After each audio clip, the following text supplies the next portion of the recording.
তোর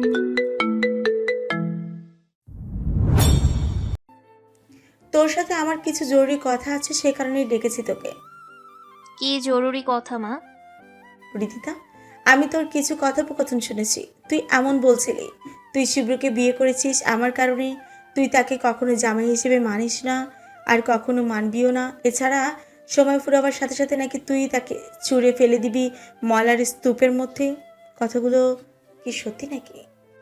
রীতিতা চুপ হয়ে থাকে, কি বলবে বুঝতে পারছে না। রীতিতার নীরবতায় তাহিরা বেগম রীতিতাকে বলে, কি হলো, কথার উত্তর দিচ্ছিস না কেন? আমার কথাগুলো কি সত্যি নাকি? হ্যাঁ মা, সত্যি। হৃদিতার বিয়ে মানুষের একবার হয়, যেমনই হোক তোর সাথে শুভ্রর বিয়ে হয়েছে। শুভ্রকে তোর এখন জামাই হিসেবে মেনে নেওয়া ছাড়া আর কোনো অবকাশ নেই। সেখানে তুই ওর প্রতি এত ক্রুদ্ধ আর বেখেয়ালি কেন? মা, মেনে না নেওয়ার কোনো অবকাশ না থাকলেও আমি তাকে মানব না, কারণ শুভ্রর সাথে আমার যায় না। আজকেও আমার বান্ধবীদের সামনে লজ্জিত হয়েছি আমি। তাদের জামাই বলো, বয়ফ্রেন্ড বলো, এক একজন কত ভালো ভালো পজিশনে আছে, আর শুভ্র বলতে গেলে কিছুই নেই। জীবনে ভালো কোনো অ্যাচিভমেন্ট সে অর্জন করতে পারেনি। তাহলে আমার মতন একটা মেয়ে তাকে মেনে নেয় কি করে মা? আমার বান্ধবী কেউ আমার সমতুল্য না হওয়া সত্ত্বেও তাদের লাইফ পার্টনার কতটা পারফেক্ট, আর আমার কপালে যে জুটেছে সে তো আমার বান্ধবীদের জীবনসঙ্গী হওয়ারও যোগ্যতা রাখে না। সেখানে এমন একটা ছেলের সাথে আমার যায় কিভাবে মা? হৃদিতা, অর্থই সব নয়। তোর বাবাকেও আমি তার খারাপ সময়ে বিয়ে করেছিলাম। এরপর তোর বাবা ধীরে ধীরে অর্থ করি জমিয়ে এই এই বাড়িটাকে বানিয়েছে। আমি যদি তখন পারফেক্ট আর পজিশন খুঁজতাম, তাহলে তোর বাবার সাথে না আমার সংসার হতো আর না সুখের দিনের সাথী হতাম আমি। মা দেখো, তোমার জামানা ভিন্ন আর আমার জামানা ভিন্ন।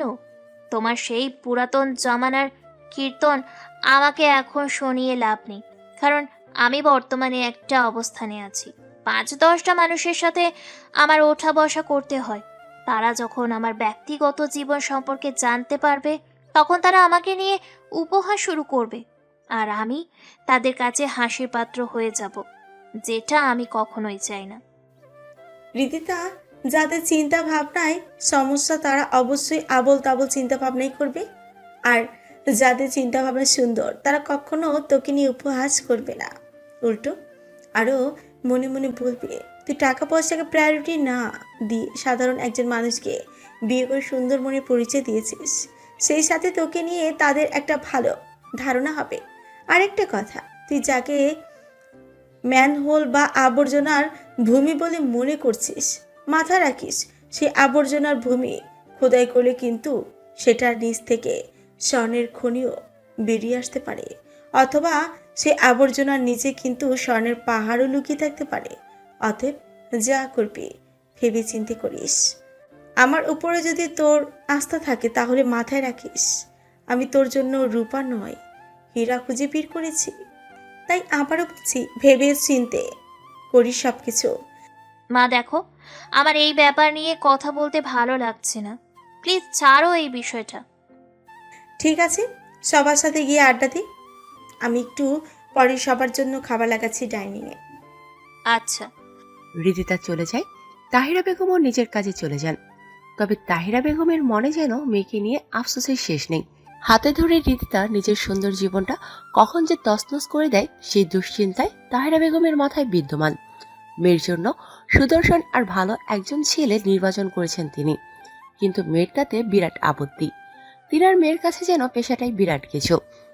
তাহিরা বেগম আগ থেকে উপলব্ধি করতে সক্ষম তিনার মেয়ে এসবের কারণে একদিন ভয়ানকভাবে পস্তাবে। তাহিরা বেগম মেয়ের এসব নিয়ে ভাবতে ভাবতে রান্নাঘরের কাজ সম্পন্ন করেন। এরপর রাতে খাবারের সময় হলে তিনি খাবার ডাইনিং টেবিলে সাজিয়ে সবাইকে খেতে দেন। সবাই খাওয়া দাওয়া শেষ করে ঘুমাতে চলে যায়। শুভ্র আর রীতিতাও ঘুমানোর জন্য রুমে চলে যায়। শুভ্র রুমে আসার পর রীতিতাকে বলে, আমাকে ঘুমানোর মতন কিছু আসবাবপত্র দিন, আমি নিচে বিছানা করে ঘুমাচ্ছি। দেখো, আমি এত ভারী ঝামেলা করতে পারবো না। আমার খাট যথেষ্ট বড়, চাইলে মাঝে কোল বালিশটা দিয়ে দুইজনে একই খাটে ঘুমোতে পারবো, আর না হয়তো সোফায় গিয়ে ঘুমাতে পারো। তোমার জন্য আলাদা করে ঝামেলা করতে পারবো না আমি। শুভ্র কিছু না বলে দ্বিতীয় নাম্বার অপশনটা বেছে নিয়ে সোফায় গিয়ে পিলু বালিশ মাথায় নিচে দিয়ে ঘুমিয়ে পড়ে। গভীর রাত, শীতের মৌসুম শুরু হয়েছে। রিদিতার শরীরের কাঁথামুড়ি দেওয়ার পরেও ঠান্ডা লাগার কারণে রাত 2টার দিকে রিদিতার ঘুম ভেঙে যায়। রিদিতা বিছানা থেকে উঠে পাখার গতিবেগ কিছুটা কমিয়ে দেয়। এরপর বিছানায় পুনরায় ফিরে আসার সময় নজর পড়ে শুভ্রর দিকে। শুভ্র ঠান্ডায় জড়সড় হয়ে সোফায় ঘুমিয়ে আছে। রিদিতার মনে কিছুটা দাগ কেটে বিষয়টা দেখে কেমন যেন মায়া হচ্ছে শুভ্রর উপরে তার। রিদিতা শুভ্রর দিকে তাকিয়ে থেকে ভাবে, এত মায়াবী ছেলেটা, কিন্তু তারপরেও কেন সে এই ছেলেটাকে মন থেকে গ্রহণ করতে পারছে না। দেখতে সুন্দর, মন মানসিকতাও ভালো, তবুও কেন শুভ্রর কমতিগুলোই বারবার রিদিতার চোখে পড়ে। রিদিতা উত্তর খুঁজে পায় না। কিছুক্ষণ এভাবে দাঁড়িয়ে থেকে শুভ্রকে নিয়ে ভেবে সেখান থেকে চলে যায়। একটু পর আলমারি থেকে একটা কম্বল নিয়ে এসে শুভ্র শরীর ডেকে দিয়ে আবারও শুভ্রর সামনে দাঁড়িয়ে থেকে তার দিকে তাকিয়ে থাকে। রিদিতার মনে একটা অদ্ভুত চিন্তা চেতনা চলছে। নিজের অজান্তেই কেমন যেন শুভ্রর ঘুমন্ত চেহারার উপরে মায়া আটকে পড়েছে রিদিতা। হুট করে কোনো কিছু না ভেবে শুভ্রর কপালে নিজের ঠোঁট জোড়া ছোঁয়ায়। এরপর এগিয়ে যায় শুভ্রর ঠোঁটের দিকে। শুভ্রর ঠোঁট যেন রিদিতার দিকে উন্মুক্তভাবে তাকিয়ে আছে। রিদিতা কিছু না ভেবে শুভ্র টের না পায় মতন করে শুভ্রর ঠোঁট জোড়াতে নিজের ঠোঁট আলতো করে স্পর্শ করায়। রিদিতা যেন আসক্তিতে পড়ে যাচ্ছে। আসলে কথাটা সত্য, নারী পুরুষ কাছে থাকলে নিজের ব্যালেন্স ধরে রাখাটা খুবই মুশকিল। তাও আবার স্বামী স্ত্রী হলে তো কথাই নেই। অন্য সময় হলে হয়তো রিদিতার মনে দোটানা কাজ করত, কিন্তু এখন কেমন যেন রিদিতার মনে কোনো দোটানা নেই। বিয়ের কারণে সবকিছুই কেমন যেন বৈধ লাগছে তার কাছে। রিদিতার মনে তীব্র আক্ষেপ জেগে বসেছে শুভ্র ঠোঁটজোড়া নিজের ইচ্ছে মতন দখল করে স্পর্শ করতে। কিন্তু রিদিতা নিজের আক্ষেপকে নিজের মধ্যেই জেলের কয়েদির মতন আটকে ফেলে। বিছানায় চলে যায়, কারণ এতে করে নিশ্চিত শুভ্রর ঘুম ভেঙে যাবে আর রিদিতা ভালো রকমের একটা লজ্জায় পড়ে যাবে। তাই সে নিজেকে সংযত করে ফেলেছে। পরদিন সকালবেলা শুভ্র ঘুম থেকে উঠে দেখে তার শরীরে কম্বলে ঢাকা। শুভ্র বুঝতে পারে রাতে হয়তো রিদিতাই তাকে কম্বল দিয়ে গেছে, কারণ সে ছাড়া রুমে আর কেউই নেই। শুভ্র মুস্কি একটা হাসি দেয়। দেখতে দেখতে 2 দিন কেটে যায়। শুভ্র রিদিতাকে নিয়ে তার বাড়িতে চলে আসে। শুভ্রর বাড়িতেও আরো একটা রাত কেটে যায়। পরদিন রিদিতা আর শুভ্র রেডি হয়ে একই সাথে অফিসের উদ্দেশ্যে রওনা হয়। আজ প্রথম তারা দুজন একই সাথে অফিসে যাচ্ছে। অবশ্য রিদিতার শুভ্রর সাথে একসঙ্গে অফিসে যাওয়ার মন থেকে কোনো ইচ্ছেই নেই, তবে তার কাছে এমনটা করা ছাড়া আর কোনো অপশন নেই, কারণ শাশুড়ির চোখে সে না হয় খারাপ হয়ে যাবে। তাই বাধ্য হয়ে শুভ্রর সাথে একই সঙ্গে অফিসে এসেছে। তবে অফিসে ঢোকার আগেই গেটের সামনে শুভ্রকে নেমে যেতে বলে রিদিতা। শুভ্র বুঝতে পারে কাহিনী কি, তাই সেও আর কথা না বাড়িয়ে নেমে যায়। আর রিদিতা গাড়ি নিয়ে অফিসের ভিতরে প্রবেশ করে। কিন্তু অফিসে পৌঁছানোর পরপরই অদ্ভুত এক দৃশ্য রিদিতার চোখে পড়ে, যেটা দেখে রিদিতা মাত্রাধিক আশ্চর্য হয়ে যায়। অফিসের লোকজন ফুল হাতে দাঁড়িয়ে আছে। রিদিতার ব্যাপারটা বুঝতে বাকি নেই, কেন সবার হাতে ফুল। তার উপরে সবার দৃষ্টিভঙ্গি রিদিতাকে আরো পরিষ্কার করে দিচ্ছে, ফুল হাতে সবাই তার অপেক্ষায় দাঁড়িয়ে আছে। ইতিমধ্যে অফিসের ভিতরে শুভ্র এসে হাজির। একে একে অফিসের লোকজন এগিয়ে এসে রিদিতাকে ফুল দিয়ে শুভেচ্ছা জানাতে শুরু করে। রিদিতার পায়ের রক্ত যেন মাথায় উঠে যায়। মেজাজ একদম চূড়ায় পৌঁছে গিয়েছে রিদিতার, তবু সে কাউকে অসম্মান না করে ফুলগুলো গ্রহণ করে। সবার ফুল দেওয়া শেষ হলে রিদিতা সমস্ত ফুল একটা জায়গায় রেখে অফিসের ম্যানেজারের কাছে জিজ্ঞেস করে, আমার বিয়ের খবর আপনারা জানলেন কি করে? ম্যাডাম, এমডি স্যার বলেছে আপনি নাকি নতুন জীবনে পা দিয়েন। আপনাকে যেন অফিসে আসলে ফুল দিয়ে শুভেচ্ছা জানানো হয়। রিদিতা কিছু বলতে পারছে না এমডি স্যারের কথা শুনে, কিন্তু তার ভিতরটা রাগে ফেটে যাচ্ছে। ইচ্ছে করছে ম্যানেজারের গর্দান বরাবর কষে এক বসিয়ে দিয়ে ম্যানেজারকে 3 মাসের জন্য বিছানায় ফেলে রাখতে। তবে সেটা সম্ভব নয়, আর সে কোনো প্রতিক্রিয়াও করতে পারছে না, কারণ এমনটা করলে এমডি স্যারের কাছে তার কঠিন জবাব দিতে হবে। তাই সে এভাবে রাগ মেটাতে না পেরে ম্যানেজারকে বলে, আপনারা এমডি স্যারের কথা মেনে শুভেচ্ছা জানিয়েছেন, সেটা নিয়ে আমার কিছু বলার নেই। তবে আমি নতুন জীবনে পা দিয়েছি সেটা শুধুমাত্র নামেই। বিয়ে নিয়ে আমার কখনো কোনো রকম মাথা ব্যথা ছিল না, আর না কখনো থাকবে। আমি বিয়ে করেছি পরিস্থিতির চাপে পড়ে। সুতরাং যেই মানুষটার সাথে আমার বিয়ে হয়েছে সে নামে মাত্রই আমার হাজবেন্ড, এছাড়া তার আর কোনো কাজ নেই। আর না তাকে আমি স্বামী হিসেবে মানি। ঠেকায় পড়ে আমি নিজের অযোগ্য কাউকে বিয়ে করেছি। আশা করব আপনারা কখনো আর এই বিষয়টাকে নিয়ে মাতামাতি বা কোনো প্রকার মাখামাখি করবেন না। রিদিতার কথাগুলো শুনে শুভ্রর লজ্জায় মাথা নিচু হয়ে যায়। ব্যক্তিগতভাবে এটা সেটা বলে রিদিতা সেটা না হয় মানা যায়, কিন্তু অফিসের এত মানুষজনের সামনে এভাবে তার সম্মানকে টেনে হিসড়ে নিচে নামিয়ে দিয়েছে রিদিতা, সেটা শুভ্রর জন্য বেশ লজ্জাজনক। লজ্জায় নজর উঠাতে পারছে না সে নিজ থেকে, চুপচাপ মাথা নুইয়ে দাঁড়িয়ে আছে। অন্যদিকে রিদিতা কথাগুলো বলেই নিজের কেবিনে চলে যায়। রিদিতা চলে যাওয়ার পর অফিসের কর্মচারীদের মধ্যে আলোচনা শুরু হয়ে গেছে। কম বেশি সবাই এমনটাই বলা বলি করছে, এ কেমন স্ত্রী যে নিজের স্বামীকেই মানতে চায় না। উল্টো তাকে সকলের সম্মুখে জলিল বা অপমান অপদস্থ করে বেড়াচ্ছে। এত সুন্দর একটা ছেলে, হয়তো রিদিতার সাথে অর্থের পাল্লায় সে পিছিয়ে থাকবে, কিন্তু তাই বলে এভাবে অপমান করাটা তো মানায় না। বডির স্ট্রাকচার ও ফিটনেসের অথবা সৌন্দর্যের দিক তো একেবারেই মানানসই দেখতে শুভ্র, তারপরেও শুধু অর্থের কারণে শুভ্রকে এভাবে অপমান করাটা অফিসের কর্মচারীদের কারোরই ভালো লাগছে না। সবাই নানান রকমের সমালোচনা করছে। এরই মধ্যে ম্যানেজার শুভ্রর কাছে এগিয়ে এসে বলে, শুভ্র, মনে কষ্ট নিও না। হয়তো কাজের দিক থেকে আমার পজিশন তোমার ঊর্ধ্বে, এছাড়া বয়সের দিক থেকেও তুমি আমার ছোট হবে। না হয়তো তোমাকে আমি স্যার বলেই সম্বোধন করতাম। আচ্ছা যাই হোক, শোনো, তুমি মনে কষ্ট নিও না। জানি না ম্যাডাম কেন তোমার সম্মান সবার সামনে এমন নিচে নামালো, তবে আমার জানা মতে উনি এমন না। ওনাকে কখনো আমি এমন বাজে আচরণ করতে দেখিনি, কিন্তু তিনি যে কোনো কারণেই এমনটা করুক না কেন, সেটার প্রশ্চিত উনি ঠিকই একদিন ভোগ করবে। কারণ একজন স্বামী যেমন কর্মী হোক না কেন, স্ত্রী কখনো তার ঊর্ধ্বে নয়। স্বামীর পজিশনটাই সবসময় ঊর্ধ্বে থাকে। রিদিতা ম্যাডাম কাজটা ঠিক করেননি। তুমি একদম মনে কষ্ট রেখো না, নিজের মতন কাজে গিয়ে মন দাও। শুভ্র ম্যানেজারের কথা মতন চুপচাপ নিজের কাজে চলে যায়। বসে বসে কাজ করছে শুভ্র, কিন্তু কাজের মধ্যে পুরোপুরি ফোকাস করতে পারছে না। বারবার খালি একটু আগে রিদিতার বলা অপমানজনক কথাগুলি মনে পড়ছে তার। নিজেকে এখনো এলিয়েন মনে হচ্ছে শুভ্রর। রিদিতার কথা শুনে সবাই কেমন অদ্ভুতভাবে তাকিয়েছিল তার দিকে। আহনাফের কোম্পানিতে এতদিন কাজ করেও তার এমন বিদঘুটে পরিস্থিতির মধ্যে পড়তে হয়নি কোনোদিন, কিন্তু নতুন অফিসে আসতে না আসতেই বিশাল এক জটিলতার মধ্যে ফেলে দিয়েছে রিদিতা তাকে, যেটা তার জন্য সবসময় গলার কাটার মতন হয়ে আটকে থাকবে।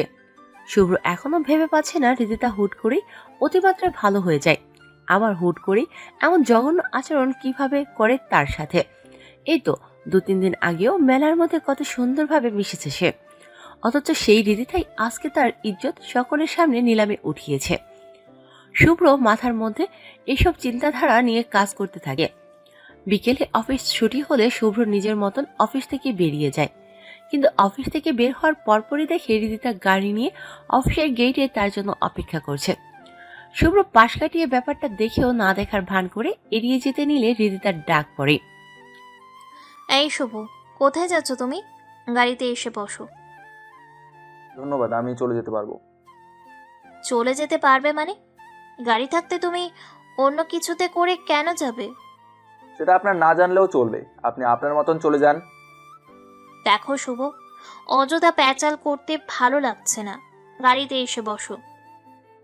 ক্ষমা করবেন, আপনার গাড়িতে করে বাড়ি যাওয়ার মতন যোগ্যতা আমার নেই, সুতরাং আমার চিন্তা না করে আপনি আপনার মতন চলে যান। শুভ, এবার কিন্তু বেশি হচ্ছে। তোমার কারণে আমি তোমার মায়ের কাছে জবাবদিহি করতে পারবো না। আমি এভাবে বাড়ি চলে গেলে নিশ্চয়ই তিনি আমার কাছে তোমার কথা জানতে চাইবেন। তখন আমি কি জবাব দেবো ওনাকে? দেখো, বাড়াবাড়ি না করে গাড়িতে ওঠো। কি জবাব দেবেন সেটা আপনি ভেবে রাখেন। আপনার সাথে আমি গাড়িতে করে বাড়ি যাব না, এটাই ফাইনাল। আমার ইজ্জত নিলামে তুলবার আগে ভাবার প্রয়োজন মনে হয়নি আপনার? এখন আসছেন কি কৈফিয়ত দেবেন সেটা জানতে? সম্মান নিচে নামাতে বিবেক বাঁধলো না, অথচ কৈফিয়তের হাত থেকে বাঁচতে প্রতিক্রিয়া করে চলেছেন। শোনেন, আপনার আর আমার রাস্তা সোজা আলাদা। এখন থেকে আমি কি করব সেসব নিয়ে আপনার কোনো প্রকার ভাবতে হবে না। আর আরেকটা কথা, আমাকে তুমি বলে সম্মান করার আর কোনো প্রয়োজন নেই। তুই তো এটাই ঠিক আছে, সেটাই মানে আপনার মুখে। এত সম্মান আপনার থেকে ডিজার্ভ করি না আমি। কথাগুলো আমলে রাখবেন। এখন চললাম আমি। শুভ্র রিদিতাকে কথাগুলো বলে চলে যায়।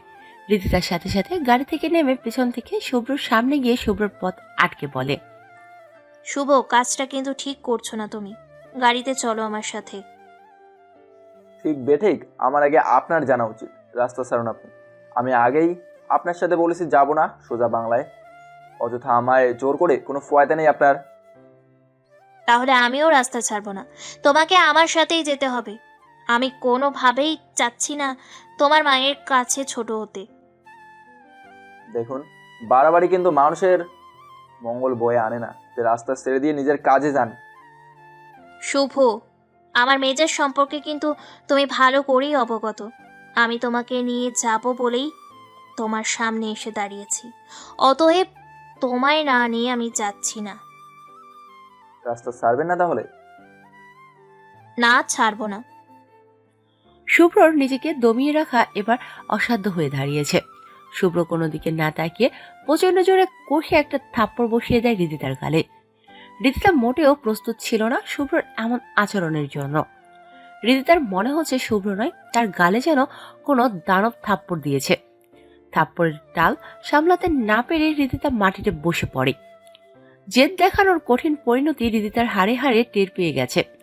শুভ্র রিদিতার দিকে কোনো প্রকার ভ্রুক্ষেপ না করে রিদিতাকে এড়িয়ে চলে যায়। শুভ্র বাড়িতে পৌঁছে গেছে, কিন্তু রিদিতা এখনো পৌঁছায়নি। রাবেয়া খাতুন শুভ্রকে বাসায় দেখে জিজ্ঞেস করে, কিরে, তুই একা কেন? বৌমা কোথায়? শুভ্রর কাছে একটা সুযোগ এসেছে কাজের বাহানা বানিয়ে দেওয়ার। যদি রিদিতা আগে চলে আসতো তাহলে হয়তো সে এমন বাহানা দিতে পারতো না। শুভ্র তার মায়ের কথার উত্তরে বলে, মা, রিদি তার প্রয়োজনীয় একটা কাজ আছে অফিসে, তাই তার আসতে একটু দেরি হবে। রাবেয়া খাতুন আর কিছু বলে না। শুভ্র রুমে চলে যায়। 1 ঘন্টা হয়ে গিয়েছে শুভ্র বাসায় এসে পৌঁছেছে, কিন্তু রিদিতা এখনো বাড়িতে আসেনি। শুভ্রর মাথায় ব্যাপারটা ঘুরপাক খেতে শুরু করে। রিদিতা কেন এখনো আসলো না? যেখানে সে লোকাল গাড়িতে করে আসার পরেও রিদিতার আগে চলে এসেছে, সেখানে রিদিতা নিজের গাড়ি থাকা সত্ত্বেও এত সময় ধরে কেন আসে না? এত সময় তো রিদিতার লাগার কথা না।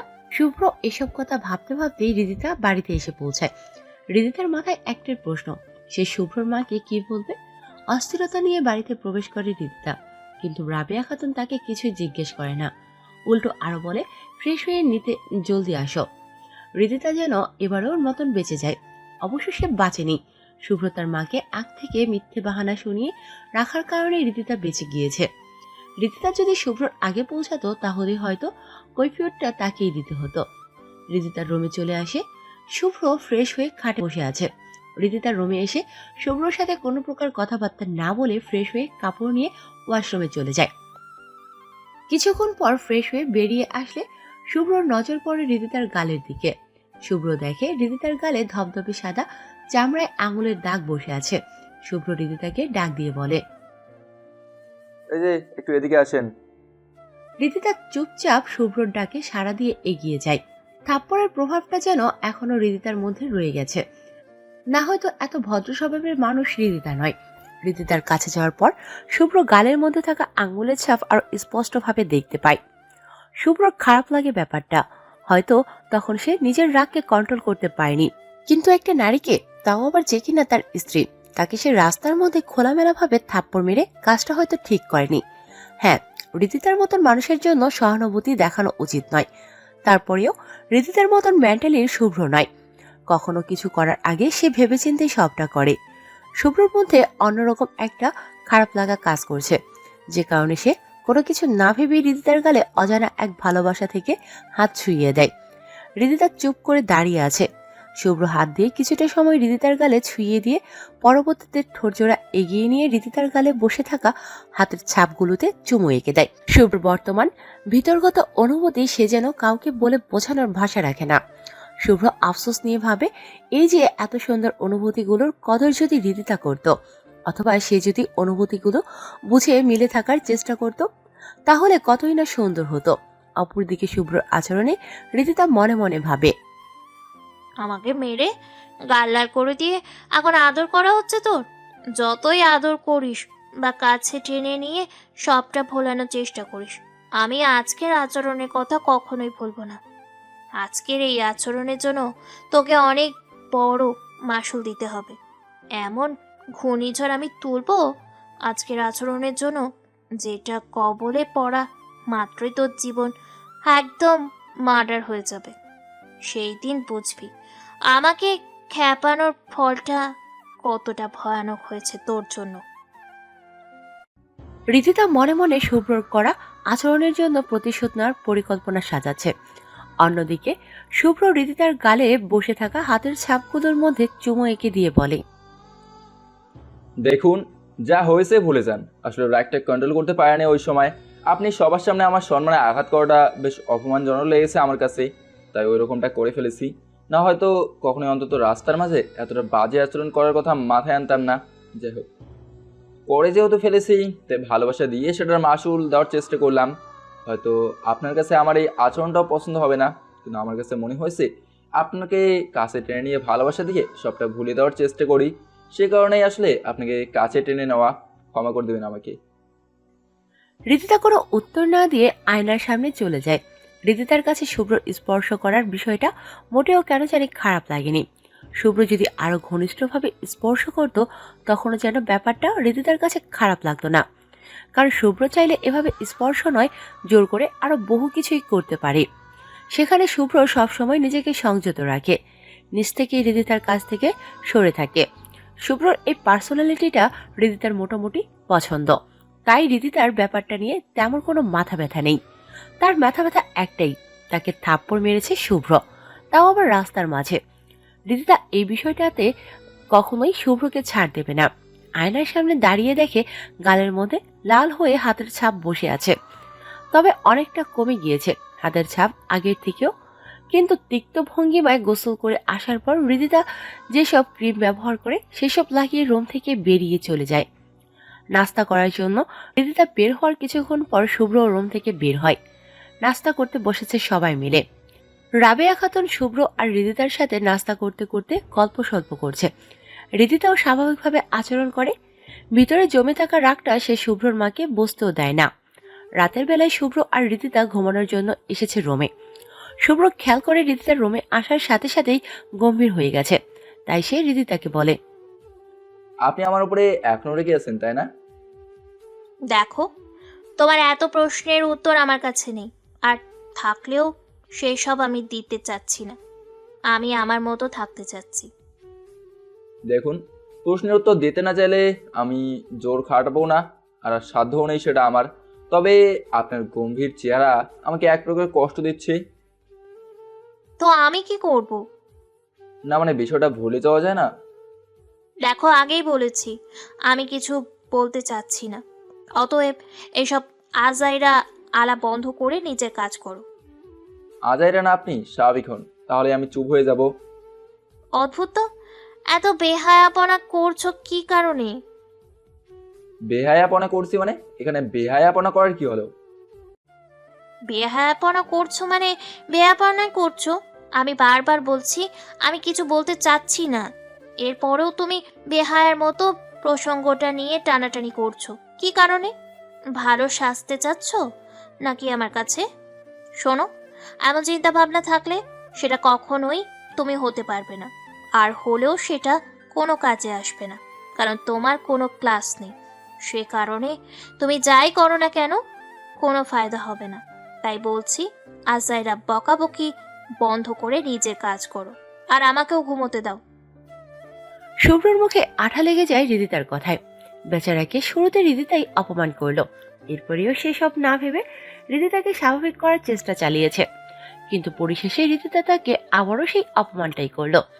আর কোনো কথা না বাড়িয়ে শুভ্র শুয়ে পড়ে। চোখে ঘুম নেই, মনের মধ্যে নানান জিনিস ঘুরপাক খাচ্ছে। জীবনটা আসলে কোন দিকে যাচ্ছে তার? সে যতই চেষ্টা করে সবকিছু স্বাভাবিক করার, রিদিতার ততই যেন বিষয়টাকে আরো জটিল করে দেয়। রিদিতার সাথে কখনোই হয়তো তার সুখের সংসার হবে না। রিদিতা সবসময় মানুষের পেশাটাকেই বড় চোখে দেখে। শুভ্র সাধারণ একটা চাকরি করে, এ কারণে শুভ্র কোনো ক্লাস নেই রিদিতার কাছে। সব সময় গণিমাটা রিদিতার থেকেই যায় নিজেকে নিয়ে। মনের দিক থেকে সে কখনোই কোনো কিছু বিবেচনা করে না। না হয়তো শুভ্রকে সে এভাবে লাঞ্ছিত করতে পারতো না। এই রিদিতার সাথে তার জীবনটা কতদূর অবধি গড়াবে সেটা শুভ্র বুঝে উঠতে পারছে না। হয়তো চুক্তিনামার সময় শেষ হওয়ার সাথে সাথে রিদিতাও বিচ্ছেদ ঘটাবে সম্পর্কের। কিন্তু শুভ্রর ইচ্ছে সুন্দর একটা সংসার সাজানোর। বিয়েটা মানুষের জীবনে একবারই হয়। রিদিতার সাথে যেহেতু বিয়েটা তার হয়েই গিয়েছে, তাই শুভ্র চায় সম্পর্কটা সুন্দর হোক এবং সেটা সারা জীবন বহাল থাকুক। কিন্তু রিদিতা যে সেটা কখনোই সম্ভব হতে দেবে না, সেটা শুভ্রর বুঝতে বাকি নেই। শুভ্র এসব নিয়ে ভাবতে ভাবতেই ঘুমিয়ে পড়ে। সকালবেলায় দুজনেই একসাথে অফিসে যাচ্ছে। শুভ্র গতকাল বলেছিল দুজনের রাস্তা আলাদা, তবুও সে আজ সেটা ভুলে গিয়ে একসঙ্গে অফিসে যায়। অফিসে পৌঁছে নিজের মতন কাজ শুরু করে দিয়েছে। অপরদিকে রিদিতাও অফিসে পৌঁছে নিজের কেবিনে চলে যায়। কিছুক্ষণ পর রিদিতার কেবিনে একজন লোক আসে কথা বলার জন্য। লোকটার নাম নিয়ান। লোকটা এসেছে রিদিতার সাথে তার ব্র্যান্ডের ফটোশুটের জন্য চুক্তি করতে। লোকটা রিদিতাকে বাস্তবে দেখে ফিদা হয়ে যায়। নিয়ান নামক লোকটা এর আগে কখনো বাস্তবে রিদিতাকে দেখেনি। পোস্টার বা বিভিন্ন বিজ্ঞাপনের মাধ্যমে রিদিতাকে টুকটাক দেখেছে সে, কিন্তু বাস্তবে দেখার পর যেন সে রিদিতার ওপর থেকে চোখ সরাতে পারছে না।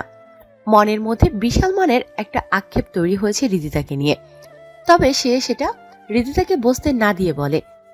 রিদিতা তার ফিক্সড একটা অ্যামাউন্ট বলে। লোকটা কোনো কথাবার্তা ছাড়াই রাজি হয়ে যায়, কারণ তার মনের আপনি বাস্তবে দেখতে অনেক বেশি সুন্দর। ধন্যবাদ। আচ্ছা, আপনি কত টাকা নেবেন আমাদের ব্র্যান্ডের প্রমোশন করতে? রিদিতা তার ফিক্সড একটা অ্যামাউন্ট বলে। লোকটা কোনো কথাবার্তা ছাড়াই রাজি হয়ে যায়, কারণ তার মনের মধ্যে অন্য কিছু একটা চলছে। রিদিতাকে দেখার পর থেকেই মাথা যেন আউলে যাচ্ছে নিয়ানের। মনের মধ্যে তীব্র খায়সতা জন্ম নিয়ে ফেলেছে রিদিতাকে সারা জীবনের জন্য আপন করে নেওয়ার। এক দেখাতেই আসক্ত হয়ে পড়েছে সে, তাই সে কোনো কথা ছাড়াই রাজি হয়ে গিয়েছে। নিয়ান ডিলটা ফাইনাল করে রিদিতাকে বলে, আপনাকে কিছু প্রশ্ন করতে পারি? জি বলেন। আপনি সিঙ্গেল? ধরে নিন ওই রকম কিছুই, কিন্তু কেন বলেন তো? নিয়ান নামক লোকটা খুশি হয়ে ওঠে, তবে সে সেটা বুঝতে না দিয়ে বলে, না মানে এমনিতেই জানার ইচ্ছে হলো। ও আচ্ছা রিদিতা, আপনি কি জানেন আপনি দেখতে অনেক বেশি সুন্দর? আপনাকে কোনো পুরুষ প্রথম দেখার সাথে সাথেই কিন্তু পছন্দ করে বসবে, এমন একজন নারী আপনি। ধন্যবাদ। আর আপনিও দেখতে বেশ হ্যান্ডসাম একজন পুরুষ। ধন্যবাদ আপনাকেও। আচ্ছা, আপনার একটা কার্ড দিন আমায়, যাতে আপনার সাথে যোগাযোগ করতে পারি কাজের বিষয় নিয়ে। রিদিতা তার একটা কার্ড নিয়ানকে দেয় এবং অফিস পিয়নকে ডেকে বলে চা নিয়ে আসতে। পিয়ন রিদিতার কথা মতন দুজনের জন্য চা এবং কিছু নাস্তা পানি নিয়ে আসে। দুজন চা খেতে খেতে আরো কিছু কথাবার্তা বলে। তবে নিয়ান কথাবার্তার মাঝে মাঝে রিদিতাকে অন্যরকম এক দৃষ্টিতে তাকিয়ে তাকিয়ে দেখছে। নিয়ান অল্প বয়সী একটা ছেলে, বিয়ে হয়নি এখনো তার। অল্প বয়সেই সে নিজের সাকসেস অর্জন করে ফেলেছে। কিছুদিনের মাঝেই নিয়ানের পরিবার মেয়ে দেখে তাকে বিবাহ করাবে এমন পরিকল্পনা চলছে নিয়ানের পরিবারের। কিন্তু এরই মধ্যে রিদিতাকে দেখে খুব করে মনে ধরে ফেলেছে রিদিতাকে নিয়ানের। নিয়ান মনে মনে কল্পনা করে ফেলেছে এই মেয়েকেই সে নিজের বউ বানাবে। রিদিতাকে এক দেখায় সে পাগল হয়ে গেছে। সে পারছে না এখনই রিদিতাকে নিজের বউ করে নিতে। কিন্তু নিয়ান ভালো করেই জানে তাড়াহুড়ো করে কিছু করতে গেলে সাকসেস হওয়াটা তো দূরের কথা, উল্টো আরো সবকিছু শেষ হবে। তাই সে নিজেকে দমিয়ে রেখে সময়ের অপেক্ষা করে রিদিতার সাথে নর্মালি কথাবার্তা বলে। কিছুক্ষণ পর দুজনের কথোপকথন শেষ হলে নিয়ান চলে যায়। দুপুর হয়ে আসে, ব্রেক টাইম চলছে অফিসে দুপুরের খাবারের। শুভ্র কাজ থামিয়ে খাবারের জন্য বাইরে চলে যায়। খাওয়া দাওয়া শেষ করে ফিরে আসার সময় রিদিতার কথা মাথায় আসে, তাই সে রিদিতার জন্য একটা খাবারের পার্সেল নিয়ে আসে। এরপর সেটা পিয়নকে দিয়ে রিদিতার কাছে পৌঁছে দিয়ে আসার জন্য বলে। সে চলে আসে। ব্রেক টাইম শেষ, শুভ্র আবার কাজ শুরু করেছে। হুট করে এমন সময় রিদিতা শুভ্রের কাছে এসে হাজির হয়ে বলে, কি সমস্যা তোর? আমার আবার কি সমস্যা হবে? তোকে কে বলেছে আহ্লাদ করে খাবার পাঠাতে আমার জন্য? কে বলবে? আমি নিজেই পাঠিয়েছি। কেন তুই আমাকে খাবার পাঠাবি? কি বোঝাতে চাইছিস তুই? মানুষের কাছে যে আমি তোর বউ লাগি আর তুই আমার অনেক কেয়ার করিস? না, এমন কিছু ভেবে আমি পাঠাইনি। তাহলে করুণা কেন করছিস? আমার কাছে টাকা নাই ভেবে? আচ্ছা, তুই কি ভুলে গেছিস তুই একটা সামান্য বেতনের চাকরি করিস, তাও সেটা আবার আমার দেওয়া? আচ্ছা, আপনার এমন উদ্ভট চিন্তাভাবনা কেন মাথায় আসছে? আসবে না কেন? কামাই করিস 2 টাকা পয়সা, আবার আমার জন্য খাবার পাঠাস। যোগ্যতা তো নেই ভালো কিছু করার, আবার জামাই সাজার চেষ্টা করিস। তোর মতো ছেলেরা কত ভালো ভালো পজিশন ধরে বসে রয়েছে, ভালো করে যাচাই করে দেখেছিস? এই তো কিছু সময় আগেও একজন এসে আমার সাথে চুক্তি করে গেল কাজের। ছেলেটার বয়স তো তোর মতোই, কিন্তু সে একটা কোম্পানির মালিক, আর তুই এই কোম্পানির সামান্য একটা কর্মচারী। আবার আসিস করুণা দেখাতে আমাকে? দেখুন, আমি জানি আমি সামান্য একটা চাকরি করি, আর আপনার সামনে আমি কিছুই না, কিন্তু বিশ্বাস করুন আমি এত কিছু চিন্তা করে খাবার পাঠাইনি। তুই কি চিন্তা করে পাঠিয়েছিস সেটা তোর কাছেই রাখ। আমাকে নিয়ে একদম আদিক্ষেতা দেখাতে আসবি না। তোর চিন্তা তুই কর। এবারের মতো খাবারগুলো অন্য কাউকে দিয়ে দিয়েছি, কিন্তু পরের বার এমন কিছু করলে খাবারগুলো এনে তোর মুখেই ছুঁড়ে মারবো। রিদিতা শুভ্রকে নিজের মতন একগাদা কথাবার্তা শুনিয়ে অপমান করে। শুভ্র লজ্জায় মাথা নিচু করে রাখার বদলে উল্টো রিদিতার দিকে তাকিয়ে অদ্ভুতভাবে হাসতে আরম্ভ করে। রিদিতা বিপাকে পড়ে যায় শুভ্রর এমন আচরণে। শুভ্রর হাসিটা রিদিতার কাছে কেমন যেন অস্বাভাবিক লাগছে। রিদিতা বুঝে উঠতে পারছে না শুভ্রকে এত অপমান অপদস্থ করার পরেও সে এমন বেশরমের মতো হাসি কি করে, আর বুঝবেই বা কিভাবে? যেখানে লজ্জার মাথা নিচু হয়ে যাওয়ার কথা সেখানে শুভ্র উল্টো হেসে বেড়াচ্ছে। ব্যাপারটা তো রিদিতার বুঝবার কথাও নয়। তাই সে শুভ্রকে বলে, হেই, তুই কি অতি শোকে পাগল হয়ে গেছিস নাকি? এভাবে হাসছিস কি কারণে বেশরমের মতন? লজ্জা বলতে কি কিছুই নেই নাকি তোর মাঝে? না মানে আসলে এটা ভেবে হাসি আসছে যে একটা মানুষকে একটা মানুষ আর কত রকম পদ্ধতিতে অপমান করতে পারে। আচ্ছা, একটা কথা বলেন তো আমায়, একটা মানুষকে আর কত রকম ভাবে অপমান করা যায়? তোর যুক্তিহীন প্রশ্নের উত্তর দিতে বাধ্য নই আমি। তোর সকল হাসাইরা প্রশ্ন তোর কাছেই রাখ। তোর মতন হাসাইরা আমি নই। আর ভ্যাটকানি বন্ধ কর। তোর ভ্যাটকানি দেখে আমার রাগ উঠছে। আমাকে অহেতুক অপমান করার বেলায় সময়ের কমতি থাকে না, কিন্তু আমার প্রশ্নের উত্তর দেওয়ার বেলায় দুনিয়ার সবচেয়ে বড় ব্যস্ত মানব আপনি। মনে হয় যেন আপনার থেকে ব্যস্ত আর কেউ নেই পৃথিবীতে। শোনেন, এত দেমাগ ভালো না। আমি কি সেটা আমি জানি, বাকি যাই হোক, অন্তত তোর আজাইরা প্রশ্নের জবাব দেওয়াতে আমার সময়ের অপচয় হয়, যেটা আমি করতে চাই না। খুব অহংকার তাই না নিজেকে নিয়ে? হ্যাঁ, আমার অনেক অহংকার। আর কেনই বা করব না? আমার করার মতো যোগ্যতা অথবা অহংকার করার মতো একটা অবস্থান আছে বলেই আমি অহংকার করি। কিন্তু তোর তো কিছুই নেই, তারপরেও আমার মতো মানুষের সাথে তোর ওঠা বসা হচ্ছে। শুক্রিয়া কর। হ্যাঁ, আমার কিছুই নেই অহংকার করার মতন, আর না আমি সেটা কখনো করতে চাই। একটা কথা স্পষ্ট মনে রাখবেন, অহংকার কখনো মানুষের কল্যাণ বয়ে আনে না। কারণ অহংকার হচ্ছে সৃষ্টিকর্তার গায়ের চাদর। তিনি সবকিছু সৃষ্টি করছেন, আর তিনি আমাদেরকে সবকিছু দিয়েছেন, যে কারণে অহংকার করাটা তেনাকেই মানায়। তেনার দেওয়া জিনিস নিয়ে তেনার সাথে বেইমানি করাটা আমাদের শোভা পায় না। মানুষের কাপড় ধরে টাটানি করাটাই মানুষের অপছন্দ। সেজন্য সৃষ্টিকর্তা কি করে ব্যাপারটা পছন্দ করবেন? আর একটা কথা, আপনি নিজের অজান্তেই কিন্তু বিষধর সাপের লেজে পাড়া দিচ্ছেন। আপনার কিন্তু ধারণাতেও নেই সেই সাপ যদি ভুলক্রমে ঘুরে গিয়ে আপনাকে সবল মারে, তাহলে কিন্তু সেই বিষ সারা জীবন আপনার শরীর থেকে কেউ নামাতে সক্ষম হবে না। অতএব কিছু করার আগে চিন্তা করবেন কথাগুলো। তোর প্রথম কথাটা না হয় মানলাম, কিন্তু পরের কথাটা কি হিসেব করে বললি? তুই আবার কোনো তুই আবার কোন বিষধর সাপ? হ্যাঁ, শোন, কথা বলার আগে যোগ্যতা যাচাই করে নিস। তুই যদি সত্যিকারের অর্থে বিষধর সাপ হয়েও থাকিস, তবুও তুই আমার সাথে পেরে উঠবি না, কারণ আমি তোর ধরা ছোঁয়ার অনেকটা বাহিরে। আমাকে ছুতে হলে তোর এক জীবন গোটা চলে যাবে। তাই কিছু বলার আগে হিসেব করে বলিস। শুভ্র কথার কোনো উত্তর না দিয়ে মুখ বাঁকিয়ে একটা হাসি দেয়। রিদিতার কাছে শুভ্রর হাসিটা পছন্দ হয় না, তাই সে খপ করে শুভ্র শার্ট ধরে বলে, কিরে, এখনো এমন বেশরমের মতো হাসছিস কি কারণে? পাখনা গজিয়ে গিয়েছে তোর, হ্যাঁ? শার্টটা ছেড়ে দিন, মাথা রাখবেন আমিও কিন্তু একই জিনিস করার ক্ষমতা রাখি, তখন কিন্তু আপনি লজ্জায় পড়ে যাবেন। রিদিতা শুভ্রর শার্ট ছেড়ে দেয়, কারণ শুভ্রর হাবভাব দেখে রিদিতার কেন জানি মনে হচ্ছে সে তার কথাটাকে যে কোনো সময় বাস্তবে প্রমাণ করতে পারে, তাই সে ছেড়ে দেয়। তবে সে হেরে যাওয়ার মতন পাবলিক নয়। শুভ্রকে দমিয়ে দেওয়ার জন্য বলে, তোকে চাকরি দেওয়াটাই আমার ভুল হয়েছে এই অফিসে। তবে ভুলে যাস না, আমি চাকরি দিতে পারলে সেটা খেয়ে দিতেও পারবো। তখন আগে তুই যেমন ভিখারি ছিলি তেমনটাই কিন্তু হয়ে যাবি।